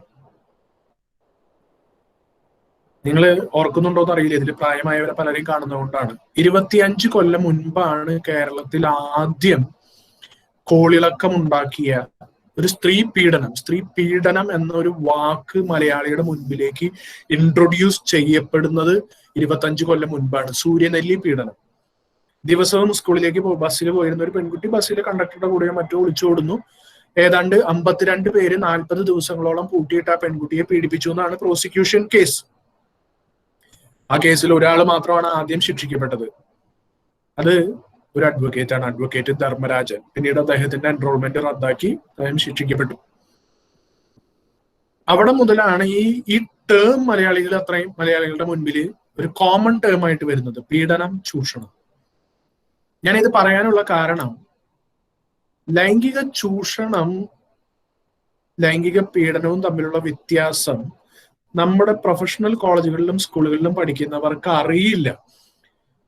അതിലും ഏറ്റവും കഷ്ടം ലോ പഠിക്കുന്നവർക്ക്, മെഡിസിൻ പഠിക്കുന്നവർക്ക് പോലും ഇത് തമ്മിലുള്ള വ്യത്യാസം അറിയില്ല എന്നുള്ളതാണ്. അടുത്ത പ്രശ്നം, ലൈംഗികമായി ചൂഷണം ചെയ്യപ്പെട്ടാൽ പോലും നമ്മുടെ കോളേജുകളിൽ പഠിക്കുന്ന ആൺകുട്ടികൾക്കോ പെൺകുട്ടികൾക്കോ ഞാൻ ചൂഷണം ചെയ്യപ്പെട്ടു എന്ന് മനസ്സിലാകുന്നില്ല, ആ തോന്നലും ഇല്ല, ഒരു പ്രശ്നവുമില്ല. അപ്പൊ അതുകൊണ്ടാണ് ഈ ഒരു ടോപ്പിക് ചെറുതായിട്ടെങ്കിലും ഞാൻ ഇവിടെ പരാമർശിക്കുന്നത്. ഞാൻ ജുവനൈൽ ജസ്റ്റിസ് ബോർഡുമായി ബന്ധപ്പെട്ടും അല്ലാതെയും ഏതെങ്കിലും തരത്തിലുള്ള ചൂഷണത്തിനോ പീഡനത്തിനോ വിധേയരായി വരുന്ന സ്റ്റുഡൻസിനോട്, ആൺകുട്ടികളും പെൺകുട്ടികളും, അവരോട് സംസാരിക്കുന്ന ആളാണ്, കൗൺസിലിംഗ് കൊടുക്കുന്ന ആളാണ്. ഇത്തരത്തിൽ പീഡനങ്ങൾക്കോ ചൂഷണങ്ങൾക്കോ വിധേയരായി കൊണ്ടുവരുന്ന കുട്ടികളോട്, അതിൽ ആൺകുട്ടികളും പെൺകുട്ടികളും ഉണ്ട്, കുട്ടികളോട് സംസാരിക്കുമ്പോൾ പോലും, 18 വയസ്സ് കഴിഞ്ഞ കുട്ടികൾ കോളേജിൽ പഠിക്കുന്ന സ്റ്റുഡൻസിനോട് സംസാരിക്കുമ്പോൾ പോലും അവര് ചോദിക്കുന്ന, ഞെട്ടിപ്പിക്കുന്ന, പേടിപ്പിക്കുന്ന ഒരു ചോദ്യമുണ്ട്. ഇതാണോ പീഡനം? ഇതിനെയാണോ ചൂഷണം എന്ന് പറഞ്ഞ് നിങ്ങൾ ഈ ടിവിയിലും മീഡിയയിലും ഒക്കെ കൊടുക്കുന്നത്? അയാൾ എന്നെ തൊട്ടല്ലേ ഉള്ളൂ, അയാൾ പറഞ്ഞിടത്തൊക്കെ ഞാനും തൊട്ടല്ലേ ഉള്ളൂ. ഇതാണോ പീഡനം? തൊടുന്നതൊക്കെ ഒരു പീഡനമാണോ, ചൂഷണമാണോ? ഇതൊന്നും ഒരു പ്രശ്നമില്ല. ഞാൻ പീഡനവും ചൂഷണവും തമ്മിലുള്ള വ്യത്യാസം കൃത്യമായിട്ട് നിങ്ങളോട് പറയാം. നിങ്ങൾ ശ്രദ്ധിച്ച് കേൾക്കണം. നമ്മുടെ ഏറ്റവും വലിയ സ്വത്ത് എന്ന് പറയുന്നത് നമ്മുടെ ശരീരമാണ്. This is my property, this is my soul property. ഇതാണ് എന്റെ ആകെയുള്ള സ്വത്ത്. വീട് സ്വത്താണോ? അടുത്ത വെള്ളപ്പൊക്കം കഴിഞ്ഞു കഴിഞ്ഞാൽ വീടിരിക്കുന്നിടത്തുണ്ടാവുന്ന എന്താ ഉറപ്പ്? ഒരു ഭൂമി കുലുക്കം വന്നാലോ? കാറ് സ്വത്താണോ? 2 വെള്ളപ്പൊക്കത്തിന് നമ്മൾ കണ്ടതാണ്. 40-50 ലക്ഷം വിലയുള്ള കാറുകൾ ഇങ്ങനെ വെള്ളപ്പൊക്കത്തിൽ ഒഴുകി നടക്കുന്നത് കണ്ടതാണ്. ബാങ്ക് ബാലൻസ് സ്വത്താണോ? ഒരു നോട്ട് നിരോധനം കൂടെ വന്നാൽ തലയുടെ ബാലൻസ് പോകും. ബാലൻസ് ബാങ്കിൽ തന്നെ കിടക്കും, ഒരു കാര്യം ഉണ്ടാവില്ല. നമ്മുടെ ആകെയുള്ള സ്വത്ത് എന്ന് പറയുന്നത് നമ്മുടെ ശരീരമാണ്. This is my property, this is my soul property. ഞാൻ എന്റെ കാറ് നിങ്ങളുടെ ആരെങ്കിലും വീട്ടിൽ കൊണ്ടുവന്ന് പാർക്ക് ചെയ്യട്ടെ, സ്വാഭാവികമായി നിങ്ങൾ ഉടനെ ചോദിക്കുന്ന ചോദ്യം എന്താ, തന്റെ കാർ തന്റെ വീട്ടിൽ പാർക്ക് ചെയ്താൽ കിടക്കില്ലേ? എന്റെ കാർ എന്റെ വീട്ടിലാണ് പാർക്ക് ചെയ്യേണ്ടത്, എന്റെ കൈ എന്റെ സ്ഥലത്താണ് പാർക്ക് ചെയ്യേണ്ടത്. This is my property. വീടിന് ചുറ്റും നമ്മൾ എന്തുകൊണ്ടാണ് മതിൽ കെട്ടുന്നത്? വഴി കൂടെ പോകുന്ന ആരും വെറുതെ കയറല്ല, നോക്കുക പോലും ചെയ്യരുത്, പട്ടി പോലും കയറി വരരുത്. വീടിന് ചുറ്റും മതിൽ കെട്ടി സംരക്ഷിക്കും. പക്ഷെ ഇതാണ് എന്റെ പ്രോപ്പർട്ടി. ഇതിനെ നമ്മൾ അതുപോലെ സംരക്ഷിക്കണം.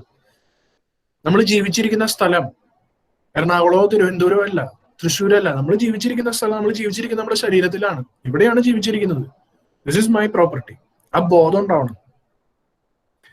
അപ്പോ നിങ്ങളെ ആരെങ്കിലും അനാവശ്യമായ ആലിംഗനം ചെയ്യുക, ചുംബിക്കുക, അല്ലെങ്കിൽ ആണായാലും പെണ്ണായാലും നിങ്ങളുടെ ബ്രസ്റ്റ് അല്ലെങ്കിൽ ചെസ്റ്റ്, ബട്ടക്സ് പിൻഭാഗങ്ങൾ, ജെനിറ്റാൽസ് ജനനേന്ദ്രിയങ്ങൾ, ഈ 3 ഭാഗങ്ങളിൽ ആരെങ്കിലും സ്പർശിക്കുകയോ അവരുടെ അത്തരം ഭാഗങ്ങളിൽ സ്പർശിക്കാൻ നിങ്ങളെ നിർബന്ധിക്കുകയോ ചെയ്യുന്നതാണ് ഏറ്റവും ലളിതമായി പറഞ്ഞാൽ ചൂഷണം.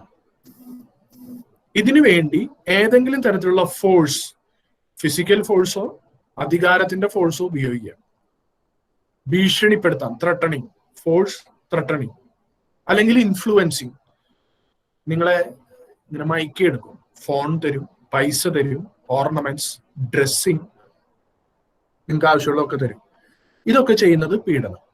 ഫോഴ്സ് ഉപയോഗിക്കുന്നത്, ഭീഷണിപ്പെടുത്തുന്നത് പീഡനം. ഞാൻ ഒരിക്കൽ കൂടെ പറയാം. ആരെങ്കിലും അനാവശ്യമായി നിങ്ങൾ ആലിംഗനം ചെയ്യുക, ചുംബിക്കുക, നിങ്ങളുടെ ചെസ്റ്റ് ഓർ ബ്രസ്റ്റ്, ബട്ടക്സ്, ജെനിറ്റാൽസ്, ഈ 3 ഭാഗങ്ങളിൽ ആണായാലും പെണ്ണായാലും ആരെങ്കിലും സ്പർശിക്കുകയോ അവരുടെ അത്തരം ഭാഗങ്ങളിൽ സ്പർശിക്കാൻ നിങ്ങളെ നിർബന്ധിക്കുകയോ ചെയ്യുന്നത് ചൂഷണം. അതിനുവേണ്ടി ഫോഴ്സ്, ത്രട്ടണിങ്, ഇൻഫ്ലുവൻസ് ഉപയോഗിച്ചാൽ അത് പീഡനം. ഇത്തരത്തിലുള്ള ഏത് കേസുകൾ ഉണ്ടെങ്കിലും അത് അപ്പോൾ റിപ്പോർട്ട് ചെയ്യുന്നതാണ് നല്ലത്. കാരണം ഒരിക്കലും അത് ഹഷപ്പ് ചെയ്യരുത്, അത് ഒതുക്കിക്കളയരുത്. കാരണം അതിങ്ങനെ പടർന്നു പിടിക്കും. അത് മാത്രമല്ല, നിങ്ങളുടെ പേഴ്സണാലിറ്റിയെ ഏതെങ്കിലും തരത്തിൽ അത് ബാധിക്കും ലോങ് ടേമിൽ. അപ്പൊ ഇത്തരം കാര്യങ്ങളോട് കോഷ്യസ് ആയിരിക്കുന്നതാണ് ബുദ്ധി. ബാക്കി നിങ്ങൾക്കറിയാം, നിങ്ങൾക്ക് തീരുമാനിക്കാം. എന്തായാലും ഇത്തരം കാര്യങ്ങൾ വളരെ വ്യാപകമായിട്ട് കേരളത്തിലെ ക്യാമ്പസുകളിൽ കാണുകയും അതെല്ലാവരും ഒതുക്കി കളയുകയും ചെയ്യുന്നത് കൊണ്ടാണ് ഇത് പറയേണ്ടി വരുന്നത്. അത്തരം നിരവധി കേസുകളുണ്ട്. കാരണം നിങ്ങളുടെ 1000 കേസുകൾ ഉണ്ടാകുമ്പോഴാണ് ഒരു കേസ് മീഡിയയിലൂടെ നിങ്ങളുടെ മുൻപിൽ എത്തുന്നത്. 1000-ൽ 1 കേസ് പോലും എത്തുന്നുണ്ടോ എന്ന് സംശയമാണ്. അത്തരത്തിൽ നിരവധി പരാതികൾ വനിതാ കമ്മീഷന്റെയും മനുഷ്യാവകാശ കമ്മീഷന്റെയും മുന്നിൽ എത്തുന്നുണ്ട്. പിന്നെ അത് പരാതി കൊടുത്തവർ തന്നെ പരാതി അങ്ങ് പിൻവലിക്കും. അല്ലെങ്കിൽ പരാതിയിലേക്ക് എത്തുന്നതിന് മുൻപ് വീട്ടുകാരുടെ പിൻവലിക്കും, കോളേജ് അധികൃതരെ പിൻവലിപ്പിക്കും. പല രീതിയിലുണ്ട്. അപ്പൊ ഇത്തരം കാര്യങ്ങൾ ഒതുക്കി കളയരുത്, കോഷ്യസ് ആയിരിക്കണം. ആരും നിങ്ങളെ ചൂഷണം ചെയ്യാൻ നിങ്ങളുടെ ഇട കൊടുക്കരുത്. ഞാനിത് പറയുമ്പോൾ അഗെയിൻ, നേരത്തെ ഞാൻ പറഞ്ഞു ലഹരിയുടെ കാര്യത്തിൽ ആൺകുട്ടികളല്ല പെൺകുട്ടികളാണ് ടാർഗറ്റഡ്. ഇവിടെ ഞാനിത് പറയുമ്പോൾ നിങ്ങൾ വിചാരിക്കരുത് പെൺകുട്ടികളാണ് ചൂഷണത്തിനും പീഡനത്തിനും വിധേയരാകുന്നതെന്നല്ല. ആൺകുട്ടികളാണ് കൂടുതൽ ഇത്തരം ചൂഷണങ്ങൾക്കും പീഡനങ്ങൾക്കും വിധേയരാകുന്നത്. ഏതെങ്കിലും തരത്തിലുള്ള ഒരു സെക്ഷുവൽ ഇന്റർവെൻഷൻ, ചൂഷണം ചെയ്യാനുള്ള ഒരു ശ്രമത്തിന് വിധേയരായിട്ടാണ്, ഏതെങ്കിലും തരത്തിലുള്ള ഒരു ഇന്റർവെൻഷൻ, സെക്ഷുവൽ ഇന്റർവെൻഷന് വിധേയരായിട്ടാണ് എല്ലാ ആൺകുട്ടികളും 21 വയസ്സിൽ എത്തുന്നത്. അത് സ്കൂളിലാവാം, കോളേജിലാവാം, കസിൻസിന്റെ വീട്ടിലാവാം, ഉത്സവ പറമ്പിലാവാം, ബസ്സിലാവാം, സിനിമാ തിയേറ്ററിലാവാം, വേറെ സംഭവിക്കുന്നുണ്ട് കേരളത്തിൽ. ഇത് നഗ്നമായ സത്യമാണ്. അതുകൊണ്ടാണ് ഇങ്ങനെ ഒരു ടോപ്പിക് എനിക്ക് പറയേണ്ടി വന്നത്. അഗെയിൻ, അടുത്ത സ്റ്റെപ്പ്, നമ്മൾ ലോ കോളേജിലാണ് വരുന്നത്, ലോ പഠിക്കുന്നവരാണ്, മച്വേർഡ് ആണ്, സോഷ്യൽ എഞ്ചിനീയറിംഗ് തിയറി ഒക്കെ പഠിക്കും. റോസ്കോ പൗണ്ട് ജൂറിസ്പ്രുഡൻസ് പഠിക്കുമ്പോൾ റോസ്കോ പൗണ്ട് എന്ന് പറഞ്ഞ ഫിലോസഫറെ കുറിച്ച് പഠിക്കും, അദ്ദേഹത്തിന്റെ social engineering theory. Lawyers social engineers ആണ്. നമ്മുടെ ഈ സമൂഹത്തിന്റെ ഘടന മാറ്റി പുനഃസൃഷ്ടിച്ച് കൂടുതൽ മെച്ചമുള്ളതാക്കി മാറ്റുന്ന എഞ്ചിനീയർമാരാണ്, സാമൂഹിക എഞ്ചിനീയർമാരൊക്കെയാണ്. എന്ന് വെച്ചാൽ മച്വേർഡ് ആണ്. അത്തരം ആളുകളാണ് നമ്മൾ ലോ കോളേജിലേക്ക് വരുന്നത്. സ്വാഭാവികമായും നമ്മൾ മോസ്റ്റ് മോഡേൺ ഗാഡ്ജറ്റ്സും ടെക്നോളജീസും ഉപയോഗിക്കുന്ന ആളുകളാണ്. മൊബൈൽ ഫോൺ ഉപയോഗിക്കരുതെന്നോ അല്ലെങ്കിൽ നെറ്റ് ഉപയോഗിക്കരുതെന്നോ ഇനിയുള്ള കാലത്ത് ആർക്കും ആരോടും പറയാൻ പറ്റില്ല. ഉപയോഗിക്കണം. അപ്പൊ നിങ്ങൾ തന്നെ കേട്ടുകൊണ്ടിരിക്കുന്നത് പോലും പലരും മൊബൈൽ ഉപയോഗിച്ചോ ലാപ്പ് ഉപയോഗിച്ചോ നെറ്റ് ഉപയോഗിച്ചിട്ടാണ് നമ്മൾ ഇതൊക്കെ ചെയ്യുന്നത്. പക്ഷേ സൂക്ഷിക്കുക. പ്രത്യേകിച്ച് സോഷ്യൽ മീഡിയ ഉപയോഗിക്കുമ്പോൾ സൂക്ഷിക്കുന്നത് വളരെ നല്ലതാണ്. ഫേസ്ബുക്ക്, ഇൻസ്റ്റാഗ്രാം, വാട്സപ്പ്, ട്വിറ്റർ എല്ലാം ഉപയോഗിക്കുന്നവരുണ്ടാവും. എനിക്ക് നിങ്ങളോട് സജസ്റ്റ് ചെയ്യാനുള്ളത്, ഇറ്റ്സ് ഓൺലി മൈ സജഷൻ, ഫേസ്ബുക്കും വാട്സാപ്പും ഉപയോഗിക്കാം, പക്ഷെ കൂടുതലായിട്ട് ട്വിറ്റർ ഉപയോഗിക്കാൻ ശ്രദ്ധിക്കുന്നത് നല്ലതാണ്. ഈ ലോയുടെ മേഖലയിലായാലും നിങ്ങൾ എത്തിച്ചേരാൻ ആഗ്രഹിക്കുന്ന ഏത് മേഖലയിലായാലും വിജയിച്ചിട്ടുള്ള ആളുകളെ, സ്ഥാപനങ്ങളെ ഒക്കെ ഫോളോ ചെയ്തുകൊണ്ടിരിക്കാം. നിങ്ങൾക്ക് ആസ് ലോ സ്റ്റുഡൻസ് നിങ്ങൾക്ക് ഇന്ത്യയിലെ നമ്പർ 1 ലോയേഴ്സിനെ ഫോളോ ചെയ്തുകൊണ്ടിരിക്കാം. ചിദംബരം, അഭിഷേക് സിംഗ് സിംഗ്വി, ഹരീഷ് സാൽവെ, ഇത്തരത്തിലുള്ള ആളുകളെ ഫോളോ ചെയ്തുകൊണ്ടിരിക്കും. സുപ്രീം കോർട്ട്, ഹൈക്കോർട്സിനെ, വിവിധ സംസ്ഥാനങ്ങളെ ഹൈക്കോടതികളെ ഫോളോ ചെയ്തുകൊണ്ടിരിക്കാം. ലീഗൽ പ്രിന്റിംഗ്, ലീഗൽ ടെക്സ്റ്റുകൾ പ്രിന്റ് ചെയ്യുന്ന ഏജൻസികളെ ഫോളോ ചെയ്തുകൊണ്ട്, ഇത് ഇൻസ്റ്റാഗ്രാമിലും ചെയ്യാം. ഇതൊക്കെ ഫോളോ ചെയ്തുകൊണ്ടിരിക്കുന്നത് വളരെ നല്ലതാണ്. അത്രയും സമയം ഫേസ്ബുക്കിലും വാട്സപ്പിലും കുറയ്ക്കുന്നത് നല്ലതാണ്. ഈ ഫേസ്ബുക്കിലും വാട്സപ്പിലും നമ്മൾ എന്താ കൂടുതൽ ചെയ്യുന്നത്? നിങ്ങൾ രാവിലെ തൊട്ട് വൈകുന്നേരം വരെ കോളേജിൽ ഇരിക്കുന്നു, കോളേജ് കഴിഞ്ഞ് വീട്ടിൽ ചെന്നാൽ വീണ്ടും വാട്സപ്പിലും ഫേസ്ബുക്കിലും കയറി രാവിലെ മുതൽ വൈകുന്നേരം കണ്ടവരോട് തന്നെ സംസാരിച്ചുകൊണ്ടിരിക്കുന്നു. നിങ്ങൾക്ക് അതുകൊണ്ട് പ്രത്യേകിച്ച് ഉപകാരമൊന്നുമില്ല നിങ്ങളുടെ ഫ്യൂച്ചറിന്. സോ ട്വിറ്റർ, ഇൻസ്റ്റാഗ്രാമിൽ ഇത്തരം ആളുകളെ, ലോയുമായി ബന്ധപ്പെട്ട് നിങ്ങൾ എത്തിച്ചേരാൻ ആഗ്രഹിക്കുന്ന മേഖലയുമായി ബന്ധപ്പെട്ടുള്ള ആളുകളെ ഫോളോ ചെയ്തുകൊണ്ടിരിക്കുന്നത് ഓരോ ദിവസവും നിങ്ങളെ ബൂസ്റ്റപ്പ് ചെയ്യാനായിട്ട് ഒരുപാട് സഹായിക്കും. അത് നല്ലതാണ്. ഇനി പഠിക്കുന്ന കാലത്ത് പ്രത്യേകിച്ച് ഞാൻ ഉദ്ദേശിക്കുന്നത് +2 കഴിഞ്ഞു വരുന്നവരെയാണ്, പെൺകുട്ടികളോട്. നിങ്ങളുടെ ഇൻഡിവിജ്വൽ ഫോട്ടോസ് വാട്സാപ്പിലും ഫേസ്ബുക്കിലും പോസ്റ്റ് ചെയ്യാതിരിക്കുന്നതാണ് നല്ലത്. കാരണവും പറഞ്ഞുതരാം. ഇന്ത്യയിലെ ചില സൈറ്റുകൾ, ചില പ്രത്യേക മാഫിയകൾ, ലോബികൾ, എസ്കോർട്ട് സൈറ്റുകൾ സൗത്ത് ഇന്ത്യയിൽ നിന്നുള്ള, എസ്പെഷ്യലി കേരളത്തിലും തമിഴ്നാട്ടിൽ നിന്നുള്ള +2 ഡിഗ്രി ഏജിലുള്ള പെൺകുട്ടികളുടെ ഫോട്ടോസ് ആണ് അവരുടെ ക്ലയൻസിനെ അട്രാക്ട് ചെയ്യാനും അവരുടെ ക്ലയൻസിനെ വില പേശാനും ഉപയോഗിക്കുന്നത്. നിങ്ങളത് അറിയുന്നില്ല. ഇത് സത്യമാണ്. ക്ലയൻസിനെ ഉറപ്പിച്ചു കഴിഞ്ഞാൽ, ക്ലയൻസിനെ കൈ കിട്ടിക്കഴിഞ്ഞാൽ ഫോട്ടോ അവർ മാറ്റും, ആള് മാറും, സംഗതികളൊക്കെ മാറും. പക്ഷേ ക്ലയൻസിനെ അട്രാക്ട് ചെയ്യാൻ അവരുടെ സൈറ്റുകളിൽ, അവരുടെ ലിങ്കുകളിൽ അവർ ഉപയോഗിക്കുന്നത് കേരളത്തിലും തമിഴ്നാട്ടിൽ നിന്നുള്ള ഗേൾ സ്റ്റുഡൻസിന്റെ ഫോട്ടോ ആണ്. അതുകൊണ്ട് ഇൻഡിവിജ്വൽ ഫോട്ടോസ്, സിംഗിൾ ഫോട്ടോസ് ഫേസ്ബുക്കിൽ, വാട്സാപ്പിൽ ഈ പഠിക്കുന്ന സമയത്ത് ഉപയോഗിക്കാതിരിക്കുന്നത് നല്ലതാണ്. It's my suggestion. വേണമെങ്കിൽ സ്വീകരിക്കാം. അടുത്ത സംഗതികൾ, ഇത് ഫേസ്ബുക്കിലൂടെയും വാട്സാപ്പിലൂടെയും നിങ്ങൾ ഉണ്ടാക്കുന്ന കോളേജിലെ റിലേഷൻസ് തന്നെ അതിന്റെ പരിധിയിൽ നിർത്തേണ്ടടുത്ത് നിർത്തുന്നത്, ആൺകുട്ടികളും പെൺകുട്ടികളും നിർത്തേണ്ടടുത്ത് നിർത്തുന്നത് നല്ലതാണ്. പ്രത്യേകിച്ച് പെൺകുട്ടികൾ. സ്വാഭാവികമായി നിങ്ങൾ ലോ കോളേജിൽ വന്നു കഴിഞ്ഞാലോ അതിനു മുൻപും വാട്സാപ്പ് ഗ്രൂപ്പുകൾ ഉണ്ടാക്കും, ഗ്രൂപ്പിനുള്ളിൽ ഗ്രൂപ്പ് ഉണ്ടാക്കും, ഗ്രൂപ്പ് ചാറ്റിങ്ങുകൾ തുടങ്ങും. പിന്നെ അത് അതിൽ നിന്ന് നമ്പർ എടുത്ത് ഇൻഡിവിജ്വൽ ചാറ്റിങ്ങുകളായിട്ട് മാറും. അതിൽ നിന്ന് ഡെവലപ്പ് ചെയ്യുന്ന റിലേഷൻസ് പിന്നെ 24 മണിക്കൂർ അതിലിരിക്കാനേ നേരം കാണുള്ളൂ. അതിനൊരു പ്രത്യേക സുഖമുണ്ട് വാട്സാപ്പിലും ഫേസ്ബുക്കിലൊക്കെ ഇരിക്കാൻ. പ്രത്യേകിച്ച് പ്രൊഫഷണൽ കോളേജുകളിൽ പഠിക്കുമ്പോൾ അതിൽ ഇരിക്കുന്നതിന്റെ ഒരു സുഖമുണ്ട്. എന്താ സുഖം എന്നറിയോ? അതിപ്പോ ഈ പെൺകുട്ടികളൊക്കെ ആണെങ്കിലേ, നിങ്ങൾ ഏതെങ്കിലും പെൺകുട്ടി വീട്ടിൽ നിങ്ങളുടെ അമ്മയോട് അമ്മയെ തലവേദനിക്കുന്നൊന്ന് പറഞ്ഞു നോക്കിയേ, അമ്മ ഉടനെ എന്ത് മറുപടി പറയും? അല്ലെങ്കിൽ അത് എന്നും പഠിക്കാൻ തരാൻ, അല്ലെങ്കിൽ എന്തെങ്കിലും ജോലി പറഞ്ഞാൽ അവൾക്കുണ്ട് ഒടുക്കത്തെ ഒരു തലവേദന എന്നുള്ളതാ. സ്വാഭാവികമായി അമ്മ സ്കോൾഡ് ചെയ്യുള്ളൂ, അമ്മ പൊട്ടിത്തെറിക്കും, വഴക്ക് പറയും. അമ്മ അങ്ങനെ ചെയ്യുള്ളൂ, സ്വന്തം അമ്മ അങ്ങനെ ചെയ്യുള്ളൂ. വാട്സാപ്പിൽ കയറിയിട്ടേ കൂടെ പഠിക്കുന്നവനോട്, കൂടെ ക്ലാസ്സിൽ പഠിക്കുന്നവനോടോ കോളേജിലുള്ള സീനിയറിനോടോ ആരെങ്കിലോടും വാട്സാപ്പിൽ കയറിയിട്ടേ ഏതെങ്കിലും പെൺകുട്ടി എടാ തലവേദനിക്കുന്നു എന്ന് പറഞ്ഞപ്പോ അമ്മ വഴക്ക് പറഞ്ഞു എന്നൊന്ന് പറഞ്ഞു നോക്കിയേ. തലവേദനയോ? തലയുടെ റൈറ്റ് സൈഡിലാണോ ലെഫ്റ്റ് സൈഡിലാണോ? മൈഗ്രെയിൻ്റെ ആണോ കോൾഡിന്റെ ആണോ? സ്കാൻ ചെയ്തോ? എക്സ്റേ എടുത്തോ? ഡോക്ടറെ കണ്ടോ? മരുന്ന് കഴിച്ചോ? ഞാൻ തടവി തരട്ടെ? ഞാൻ പ്രാർത്ഥിക്കും, നിന്റെ തലവേദന മാറുന്നത് വരെ ഞാൻ പ്രാർത്ഥിച്ചുകൊണ്ടിരിക്കും. നിന്റെ തലവേദന മാറിയിട്ടേ ഞാൻ ഭക്ഷണം കഴിക്കുകയുള്ളൂ. പ്രാർത്ഥിച്ച് തലവേദനയല്ല, ബ്ലഡ് ക്യാൻസർ വരെ മാറ്റി തരുന്ന സുഹൃത്തുക്കളെ കിട്ടും. ലോ കോളേജുകളിലും പ്രൊഫഷണൽ കോളേജുകളിലും എല്ലാം കിട്ടും. സോ ഇത് ഉപയോഗിക്കുമ്പോൾ സൂക്ഷിക്കുന്നത് നല്ലതാണ്. പെൺകുട്ടികളോട് പ്രത്യേകിച്ച് പറയുന്ന, ആൺകുട്ടികളോടും.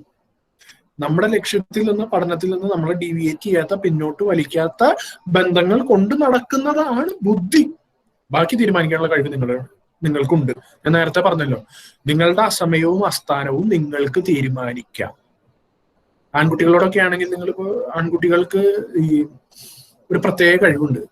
കുറച്ചു നേരം ഒരു പെൺകുട്ടിയോട് ചാറ്റ് ചെയ്ത് കഴിഞ്ഞാൽ വളഞ്ഞു മൂക്ക് പിടിച്ച് സംഗതി എങ്ങനെങ്കിലും അശ്ലീലത്തിലേക്ക് എത്തിക്കാൻ പറ്റും. എല്ലാവരും അല്ല, കുറച്ചു പേർക്കെങ്കിലും. അണ്ണാനെ മരങ്ങേറ്റം പഠിപ്പിക്കണ്ട. അവര് ചോദിക്കും, എടി നീ എവിടെയാ? വീട്ടിലല്ലേ? അതെ വീട്ടിലാണ്. വീട്ടിൽ നിന്റെ മുറിയിലാണോ കിച്ചണിലാണോ? എന്റെ റൂമിലാണ്. നിന്റെ റൂമിലാണെങ്കിൽ എന്താ വേഷം? ചുരിദാറാണോ?